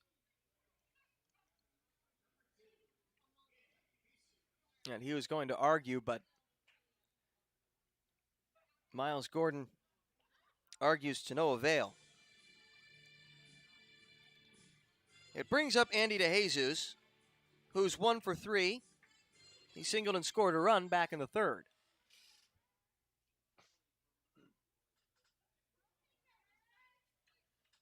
Now, base is empty. First pitch curveball. That's in there for a strike. DeJesus showed bunt, brought the third baseman Becker in.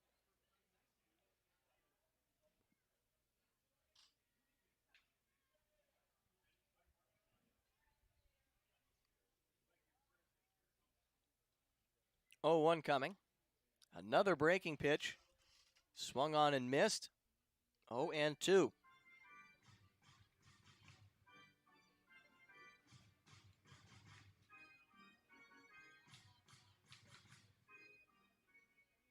Otters with a 6-4 lead in the top of the 6th inning.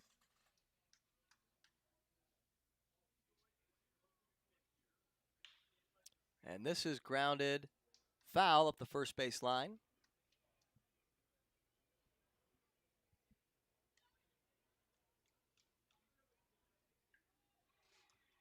Pretty night in Schaumburg. Otters will next play 3 games on the other side of the Ohio from Cincinnati.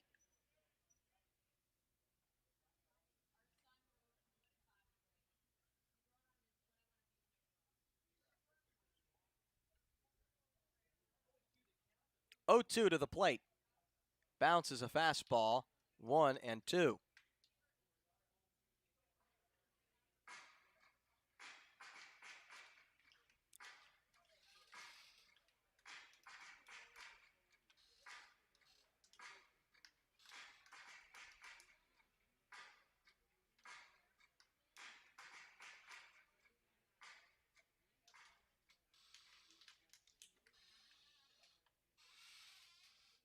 Looks like in the Otters bullpen, it's Abraham Almonte who is at least stretching down there.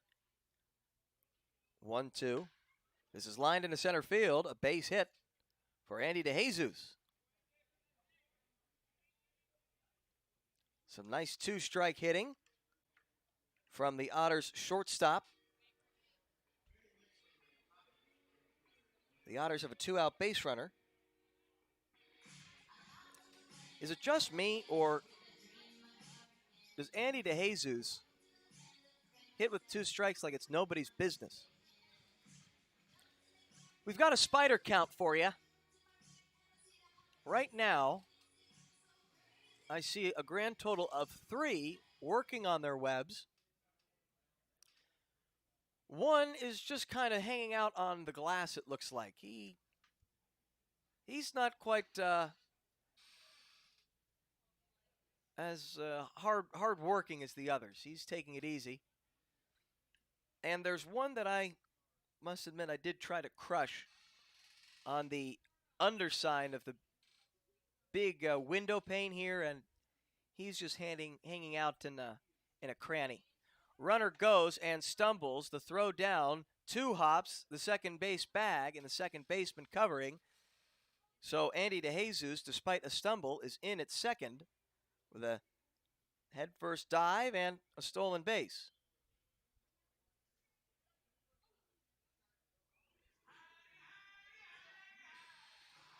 So that puts us at 1, 2, 3, 4, 5 spiders. 3 active, 2 currently indisposed.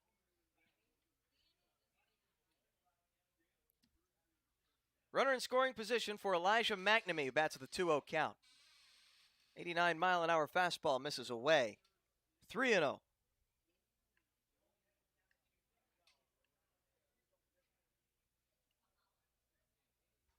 McNamee said, when we spoke to him before the game,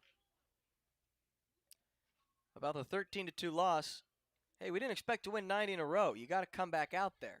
3-0, Elijah McNamee, he's swinging. He fouls it back, though, just got under it. Just a touch late, too. 3-1. He said, sometimes you got to get slapped in the face. Got to wake up a little bit. Hey, it's a lot better to get that kind of, I don't know, you can't call it a wake-up call. They were 7-1, they moved to 7-2. But sometimes just adds a little bit of edge. 3-1 cut on and missed. Adds a little bit of extra motivation. So you don't get complacent, maybe. I don't know. It's a 3-ball, 2-strike count on Elijah McNamee. Off of second is Andy DeJesus. Otters looking for an insurance run in the top of the 6th. Runner goes, pitch misses outside and in the dirt, so there will be no throw down as Elijah McNamee is aboard for the 3rd time today with a 2-out walk.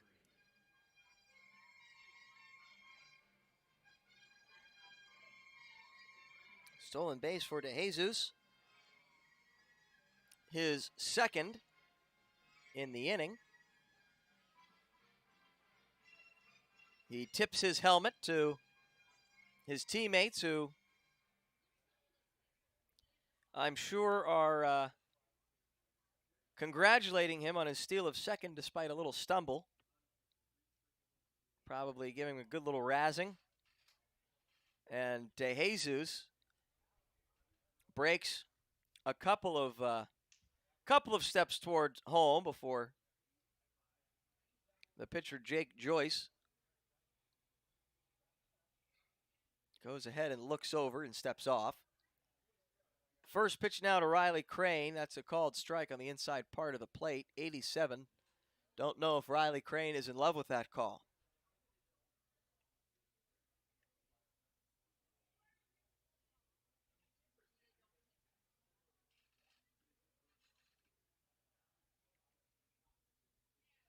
Riley Crane.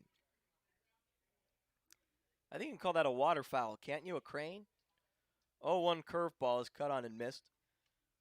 Crane, waterfowl, playing for the Otters, water mammal.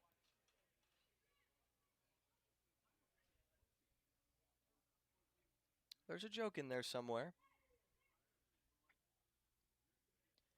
An otter, a crane, and a frog walk into an establishment. This is hit out toward right center field. That's going to get down, and that is going to score the 7th run of the evening. Going around third and heading for home is Elijah McNamee, and with a headfirst slide. He is safe with a swim move around the applied tag attempt by Nick Odo. Some incredible base running by Elijah McNamee. And it's a 2-run single for Riley Crane, I imagine, as he would advance to second on the throw. The Otters now lead 8-4 in the top of the 6th.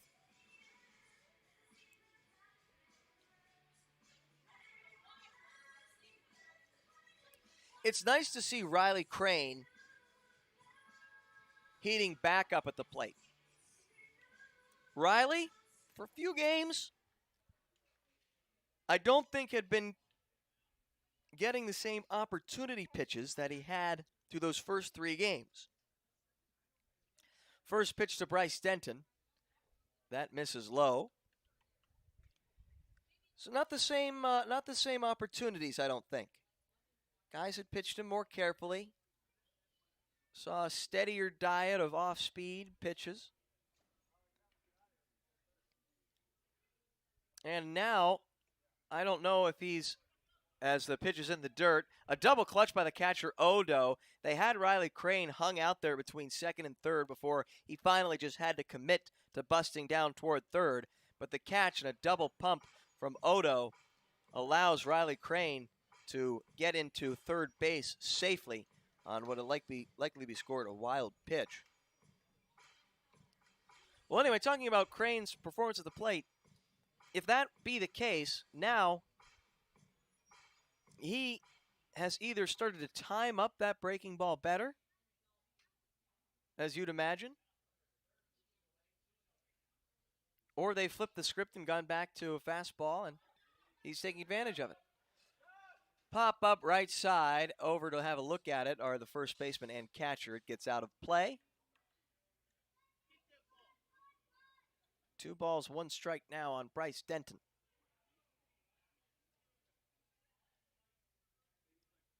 Denton is 1 for 3 and tied the game in the third. Otters with an 8-4 lead. Runner at third with 2 out.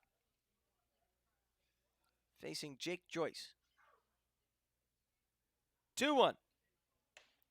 Fastball upstairs, 89 miles an hour.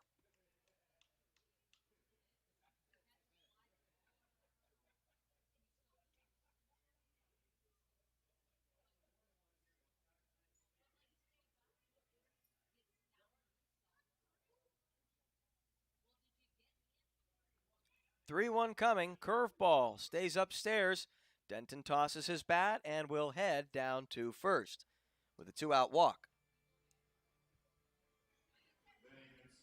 Now it's Dakota Phillips' turn. He's 1 for 3 with an RBI double. Opportunity to plate another.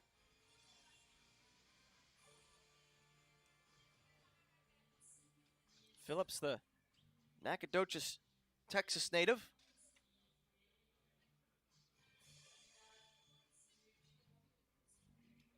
In his second season with the Otters.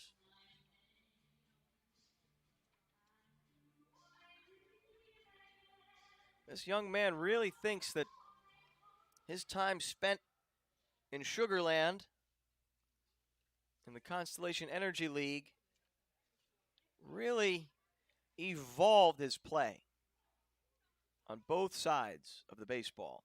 First pitch strike on Dakota Phillips.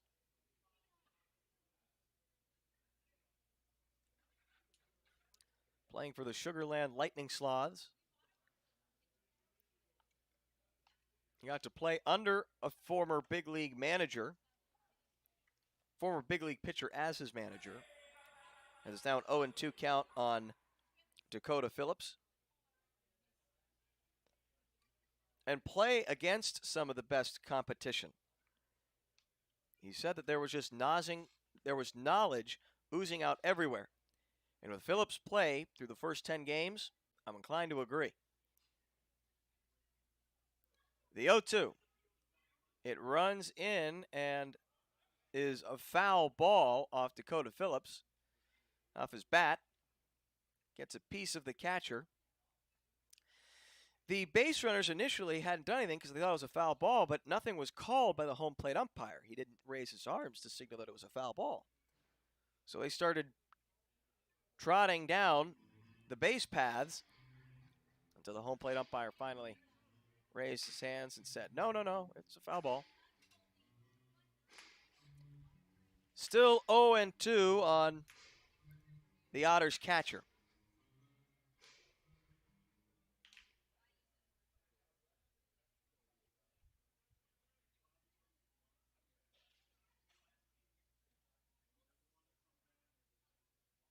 O2 on its way. Another foul ball. That Lightning Sloth's roster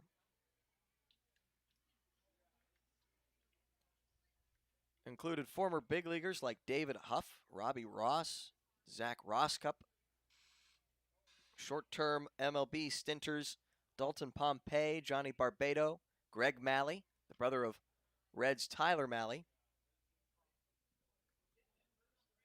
and some others. 0-2. Swing and a miss. Dakota Phillips set down on strikes. We head to the bottom of the sixth, but the Otters score 2 thanks to a 2-out, 2-run hit from Riley Crane. It's 8-4, Otters with the lead. You're listening to the Otters Digital Network.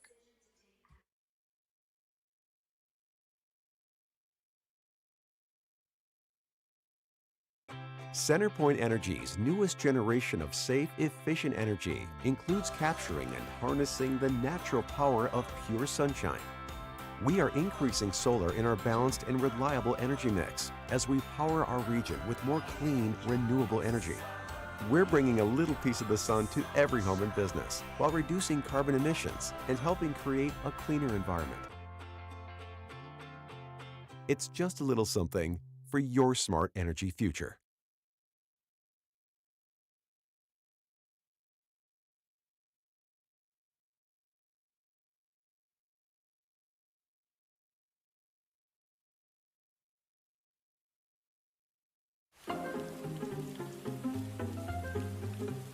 Cheer up, Evan. This rain will be out soon. You should download the 14 First Alert app and see for yourself.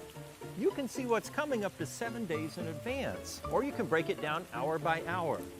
Check out live radar so you can see what's happening in real time. And you can watch 14 News live directly from the app.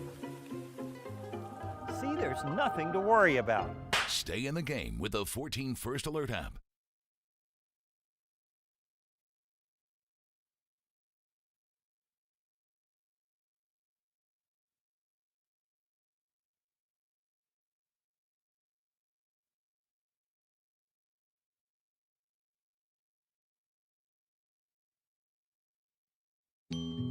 Before you danced the first dance.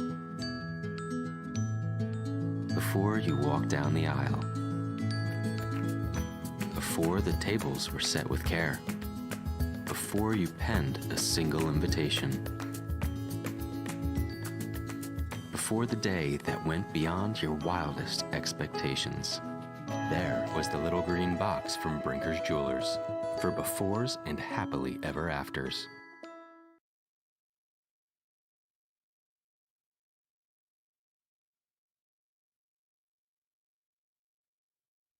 It's still Tyler Spring.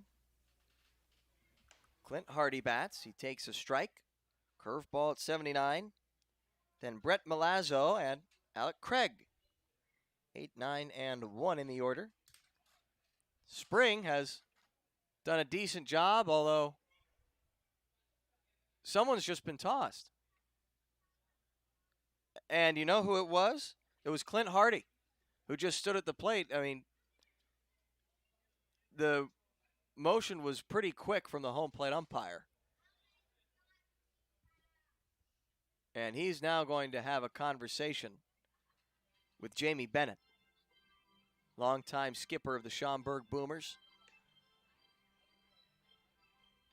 Bennett doesn't seem to be too upset.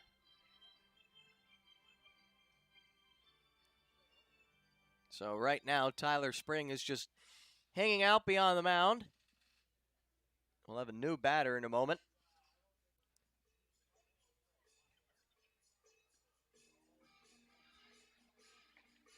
It looks like it might be. Who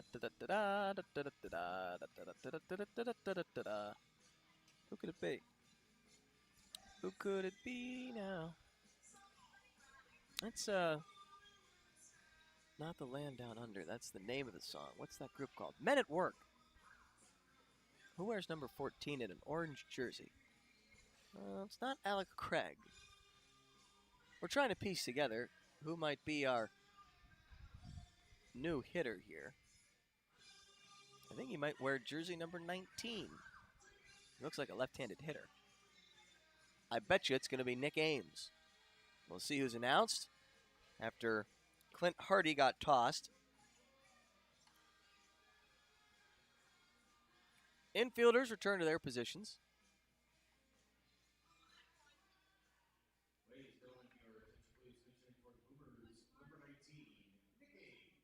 And that would be Nick Ames.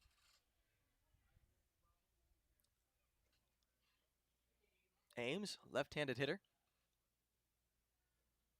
Batting in the place of Clint Hardy, he enters with an 0-1 count on him. Swing and a miss. Can't catch up to 90 on the gun from Spring.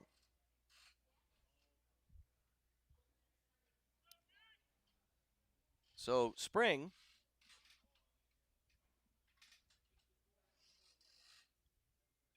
has set down the first 7 he's faced. It's fouled back, out of play.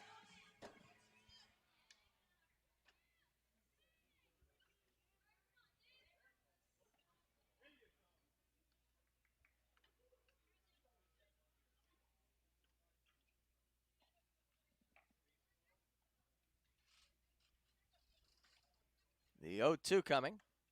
That's a called third strike. Off-speed pitch from Tyler Spring freezes Nick Ames, who got to see just 2 pitches and came on with a 1-strike count on him. When Clint Hardy was tossed in the middle of his at-bat. Short leash from the umpire.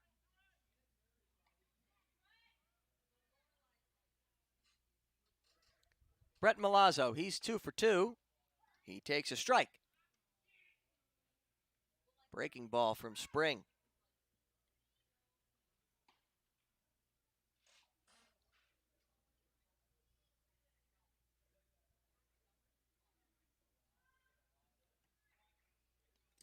Oh, 1 is in the dirt.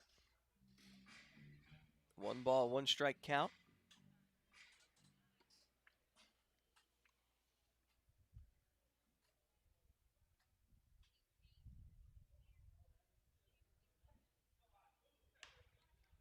The 1-1 fastball at 90 misses up and away.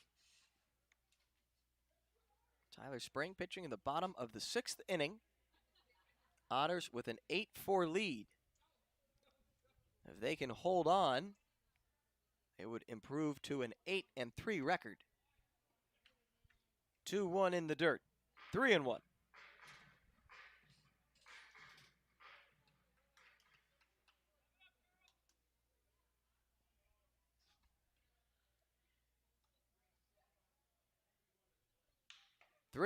Ground ball to the right side. Phillips doesn't have it cleanly, but Tyler Spring, with good hustle, is still able to make it to the bag so that the feed is super easy for Dakota Phillips.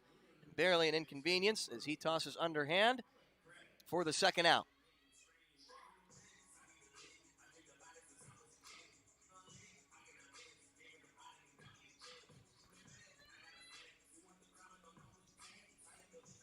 So Ames was struck out to start the inning after Hardy was tossed.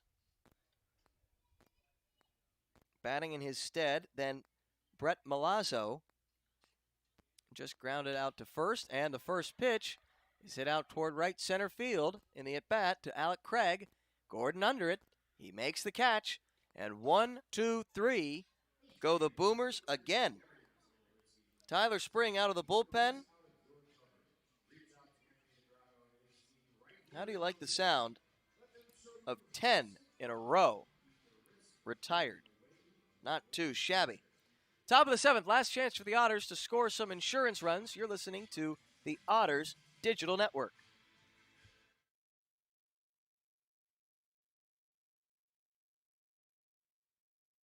We love our children and want them to be healthy. After all, a healthy child can make for a happy child. When you choose Anthem Blue Cross and Blue Shield, you have great doctors and great care to help your child stay healthy. And that is something to smile about.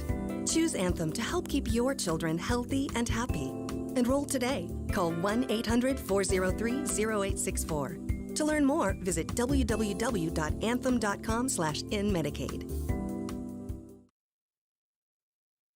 Looking to buy a new home? We've got a sweet deal for you. Get a home sweet home mortgage loan from Heritage Federal Credit Union and get a great low rate, plus get $500 cash back. That's right. Get a great low rate on your mortgage loan and get $500 cash back.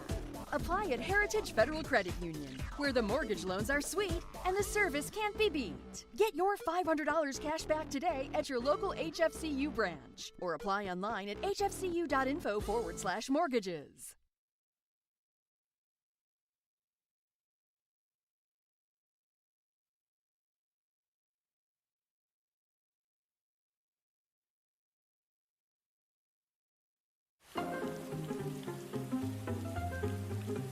Cheer up, Evan. This rain will be out soon. You should download the 14 First Alert app and see for yourself.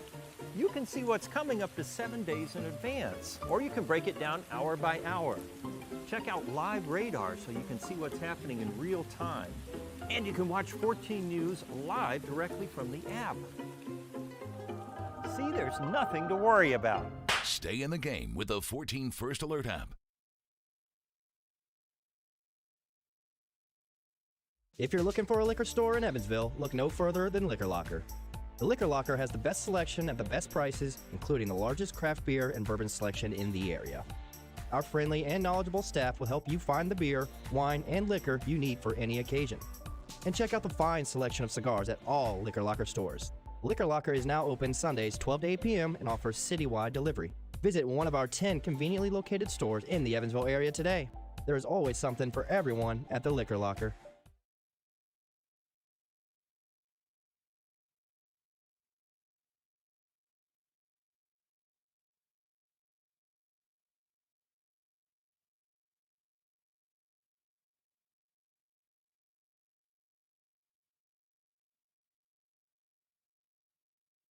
CenterPoint Energy's newest generation of safe, efficient energy includes capturing and harnessing the natural power of pure sunshine.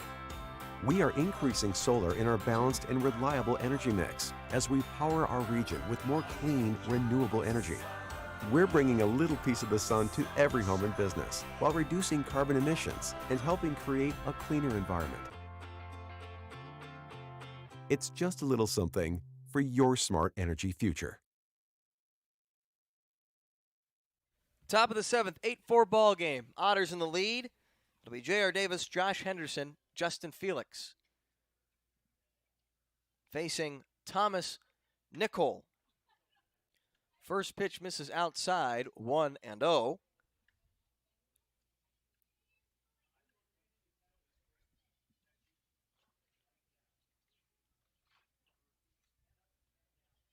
Nicol on the mound. The 1-0 coming home. Misses high. Nicol now the 5th pitcher. In this just the 7th inning in game 2. Used by the Boomers. That's a lot. 2-0. In off the hands. He pops it up. Infielders converging. And oh my goodness. Nobody was going to stop it, and wow, they're going to try to run and beat J.R. Davis to the bag.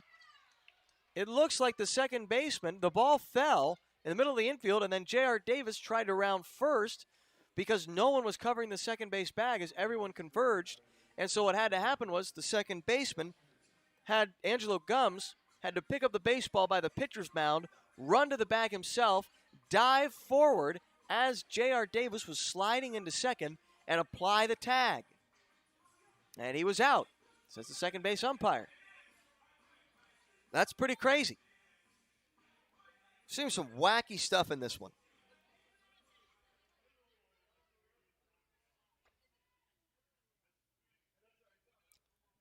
So it scored a single, and then you could call it 4 unassisted. First pitch to Josh Henderson. 91-mile-an-hour heater from Nickel. 0-1 Henderson. He's 1 for 3. Tripled back in the second. Here in Schaumburg, where Otters skipper Andy McCauley managed for 4 seasons. The 0-1. That's a strike on the inside part of the plate. While managing the club, he did have one future big leaguer play underneath him.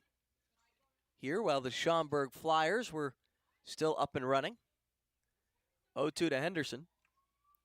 It runs in, gets a piece of Henderson. Maybe on the forearm. He didn't look like he was tending to anything, but it was in around the hands.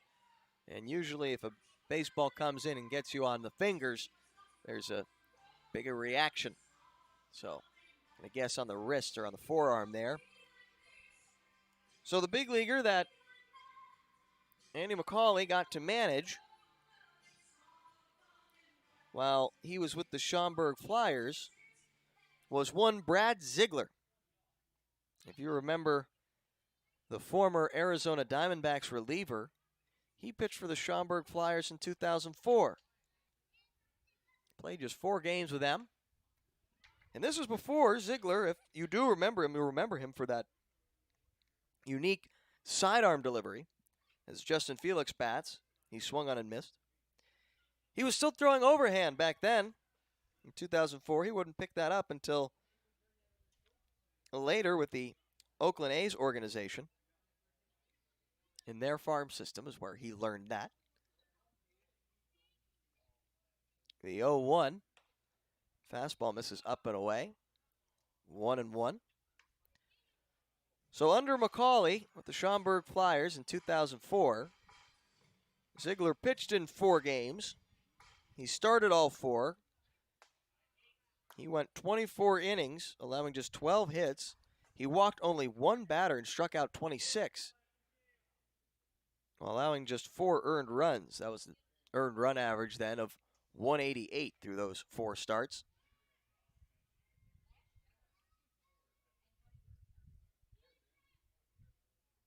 .150, I should say. And that was good enough to get the interest of the Oakland A's organization, which is the club that he made his major league debut with in 2008. 1-1 cut on and missed by Felix. Count is now 1-2. So Ziegler,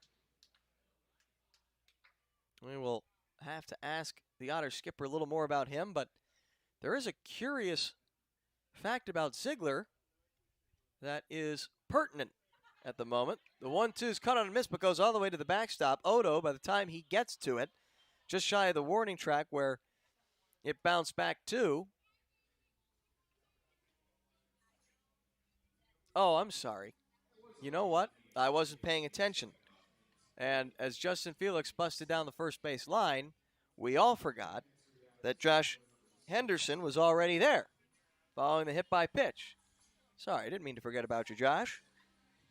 So because the base was occupied, it's going to go as a strikeout in the second out. But J.R. Davis does advance, Josh Henderson. J.R. Davis was on first base for a split second before he was thrown out on a wacky play in the infield, or I guess tagged out.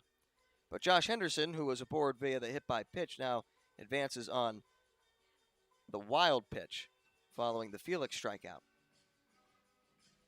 Well, anyway, what's pertinent about Brad Ziegler? Well, Ziegler, you may or may not know, was actually hit in the head by a line drive twice in his minor league career. Twice.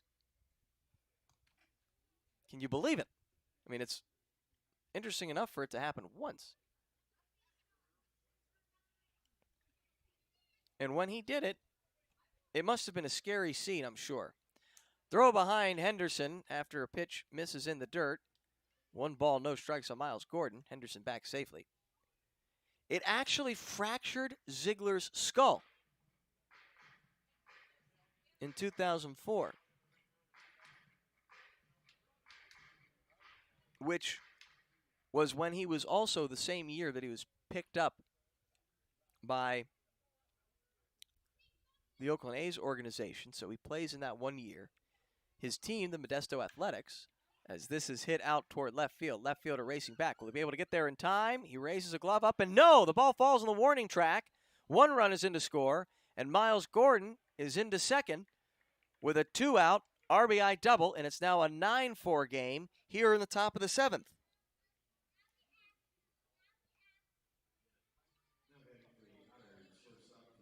Well, about Ziegler, so he was picked up by the Modesto Athletics following that great stretch of 4 games here in Schaumburg under Andy McCauley.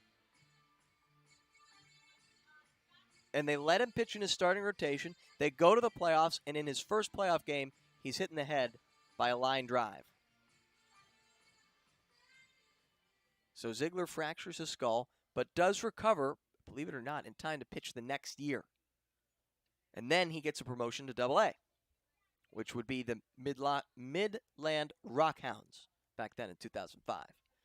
First pitch to Andy DeJesus is a called strike. By the way, I want to add that with Miles Gordon, with his double, it is now the case that everyone in the Otters lineup has reached base safely with a base hit.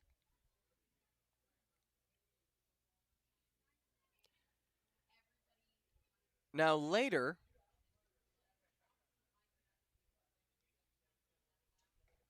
during a workout, Ziegler would actually be hit in the head again.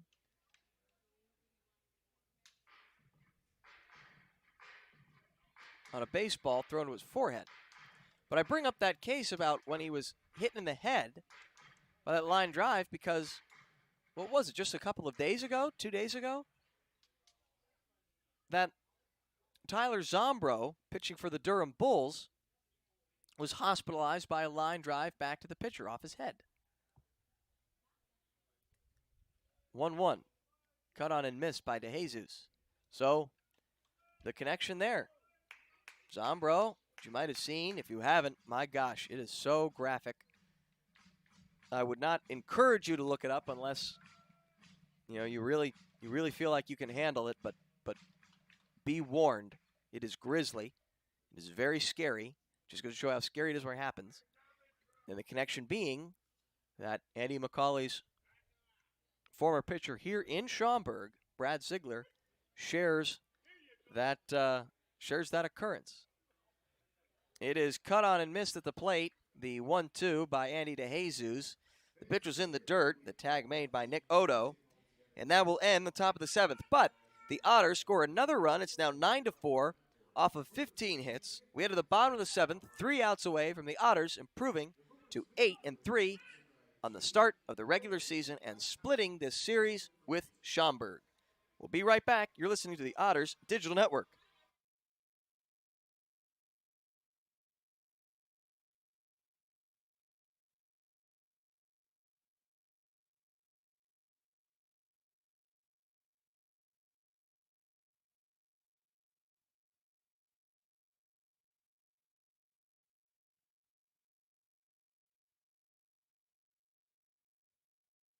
Looking to buy a new home? We've got a sweet deal for you. Get a home sweet home mortgage loan from Heritage Federal Credit Union and get a great low rate, plus get $500 cash back. That's right. Get a great low rate on your mortgage loan and get $500 cash back. Apply at Heritage Federal Credit Union, where the mortgage loans are sweet and the service can't be beat. Get your $500 cash back today at your local HFCU branch or apply online at hfcu.info/mortgages.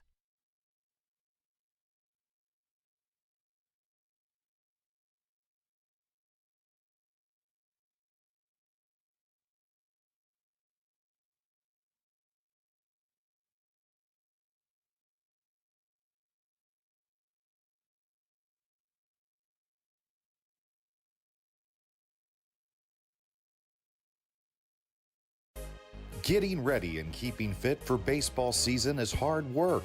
That's why you'll find Evan at Bob's Gym.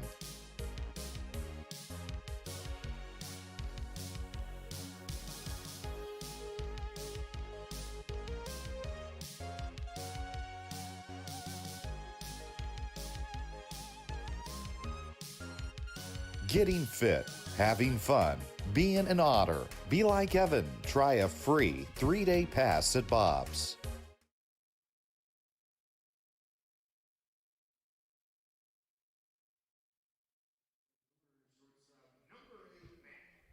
Three outs to go from Schaumburg, Illinois, on the outskirts of Chicago. And on to pitch for the Evansville Otters with a 9-4 lead is Abraham Almonte. And he'll face the 2-3-4 men in the lineup: Matt McGarry, Chase Dawson, and Quincy Nieporti.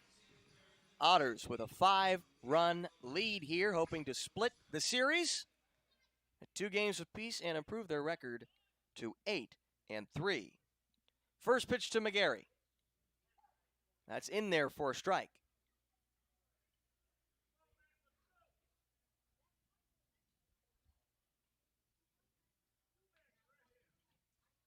Almonte on the mound, relieving Tyler Spring, who was brilliant in his relief appearance. 87-mile-an-hour heater from Abraham Almonte. Misses in. Almonte in his second season with Evansville. The 1-1 in there for a strike. 1-2. Otters with a win would move to 8-3.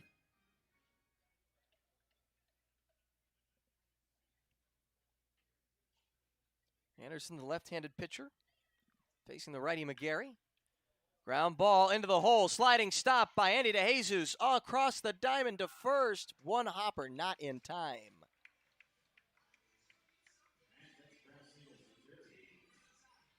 It's an infield single for Matt McGarry.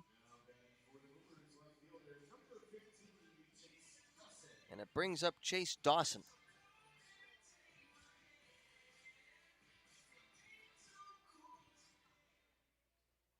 Almonte making his 4th appearance. He's gone 3 1/3.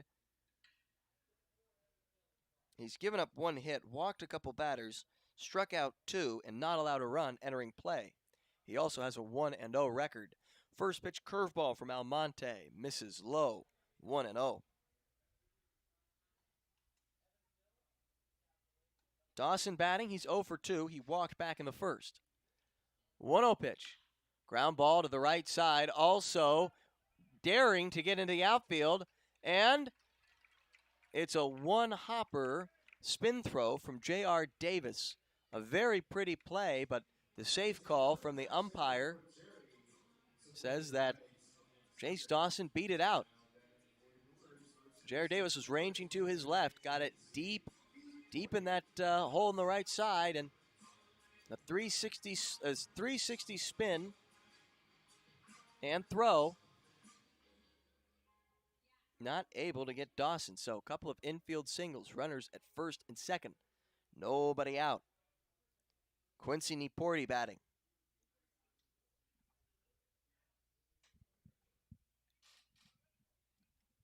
First pitch to him from Almonte. Fastball. Inside edge. 0-1. Nieporti 1 for 3. He singled in the first, drove in a run. 0-1. Curveball almost sails, but it bounces off of Justin Felix's glove and then bounces off his foot and skips away. So runners will advance to second and third on a wild pitch.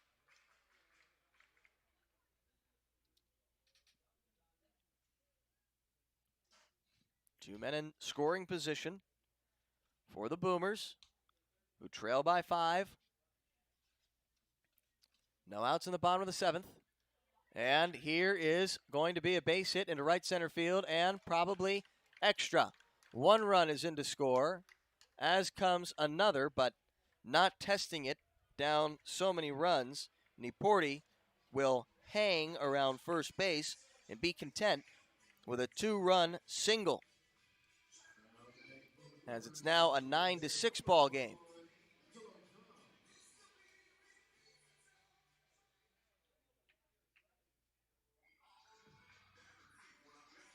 It brings up Angelo Gums. He's 0 for 2. He's also walked. Unfortunate couple of runs. Some seeing eye singles that actually didn't even reach the outfield because of some fine defensive plays by the Otters. First pitch almost goes over the glove of the catcher, Justin Felix, who had to pop out of the couch to wrangle in a curveball from Almonte. The 1-0. Fastball misses in.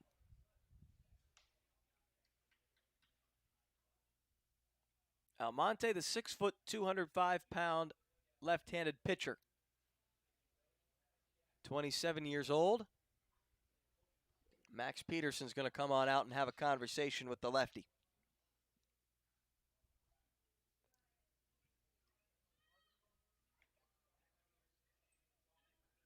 Well, you gotta consider this I'm trying to think of the right word here. Would it be, this is some active coaching. It's hands-on is not the right word.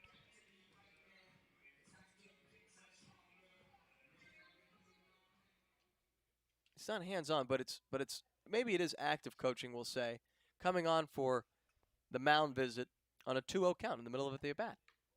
87-mile-an-hour fastball. I think it worked. In there, dots the inside edge. 2-1.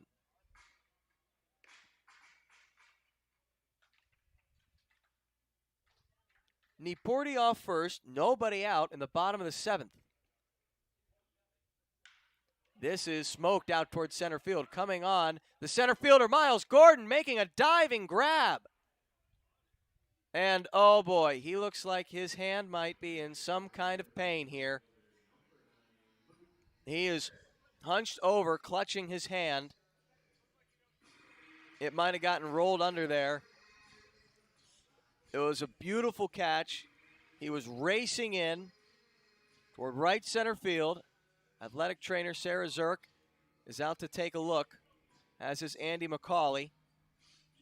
And again, he is just, he's on his feet. So the pain is not overwhelming. I'm sure it doesn't feel good. But he just keeps hunching over, clutching, I think what looks like his right hand. No, I'm sorry. It's his left. I believe, anyway. With a head-first slide, it's possible it could be either one.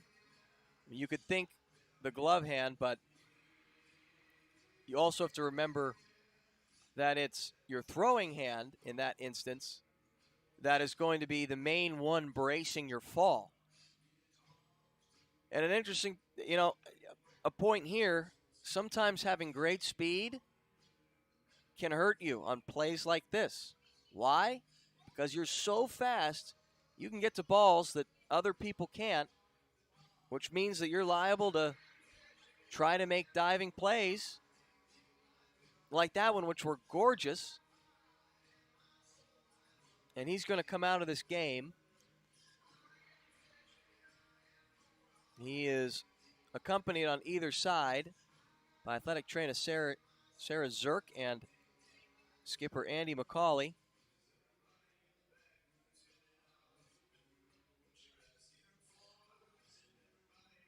But there you see the price of great defense. A great read off the bat. You would have loved to see the StatCast package. See the route efficiency,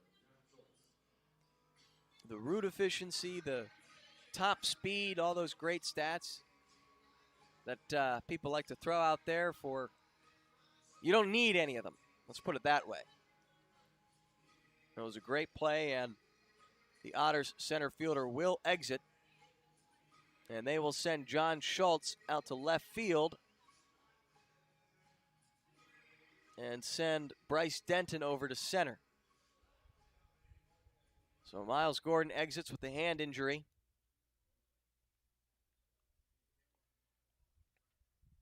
As Angelo Gums steps to the plate, or Luke Becker steps to the plate with one out. First pitch, misses inside.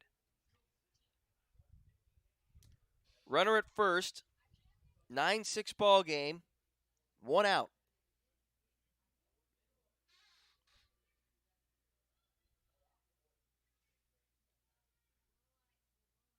One 0 home. That's a strike on the inside part of the plate. Bombers took the lead first in this one in the bottom of the first inning.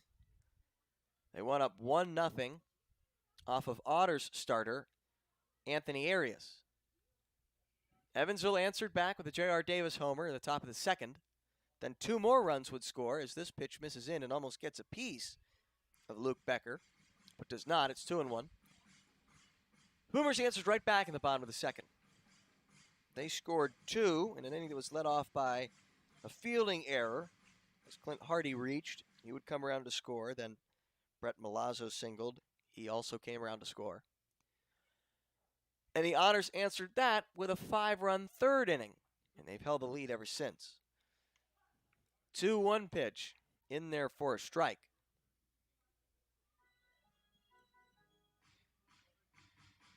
Two and two. So a nice little insurance run. The Otters were able to plate in the top of the seventh thanks to Miles Gordon and his RBI double. He has since exited with the hand injury. 2-2, misses in. Count now full.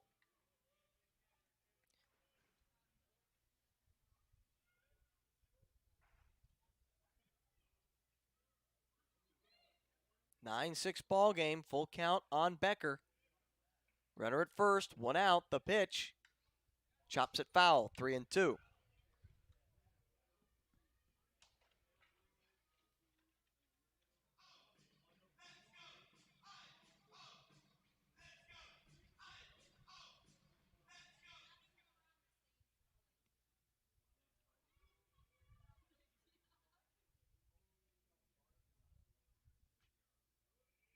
They'll do the 3-2 again. And this is popped up on the right side. Underneath it is J.R. Davis. Two gone. In the bottom of the seventh, one out to go. For the Otters to win their 8th game of the season.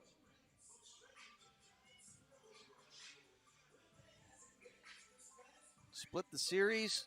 Get to travel home happy. Having a couple more wins under your belt. Different feel than dropping 3. Especially that game 1 was lost in such heartbreak fashion. Nick Odo at the plate, and the first pitch that he'll see goes all the way to the backstop. So I think it's fair to say it missed up and in by a good margin. Count now 1-0 on Nick Odo.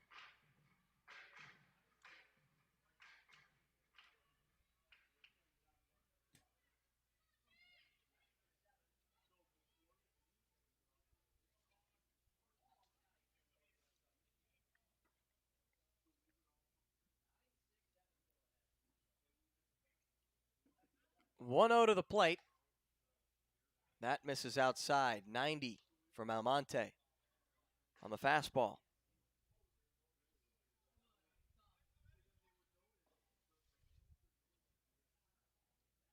Almonte spent 2 years in the Diamondbacks organization before joining Evansville in 2019. 2-0 home. There's a strike. 80 from Almonte.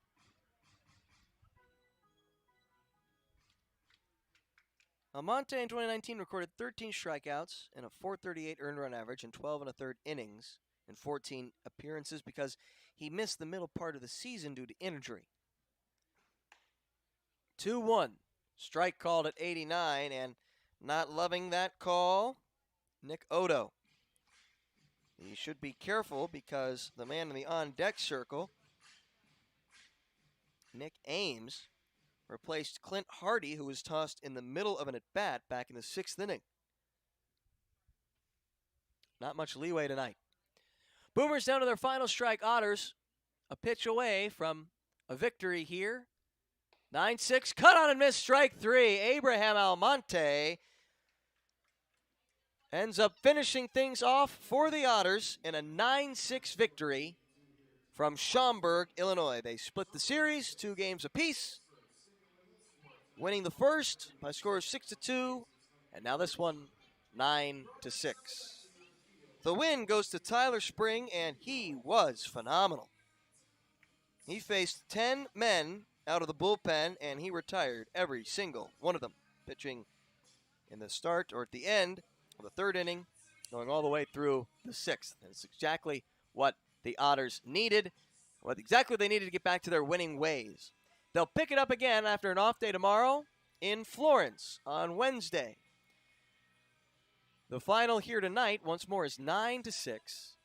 Otters scored 9 runs on 15 hits while committing 2 errors. For the Schaumburg Boomers, they kept it close. They scored 6 runs on 7 hits and 1 error. Again, the Otters will battle the Florence Yawls, the first of a 3-game series, Tuesday night, south of Cincinnati, 6:30 Eastern, 5:30 Central, first pitch. So 5:30 first pitch Central Time on June 8th. You can tune in right here. We'll have the broadcast again for you before the Otters return home June 11th. Otters improve to 8-3 on the young season. Schaumburg falls to 5-6. I've been Ryan Brown. Thank you so much for joining me in this doubleheader. We will send things to a close here as the Otters win by a score of 9-6. Enjoyed a very pleasant evening with you and can't wait to get to talk again on Tuesday. Once more, the final from Schaumburg in Game 2, 9-6. Have a very pleasant good night.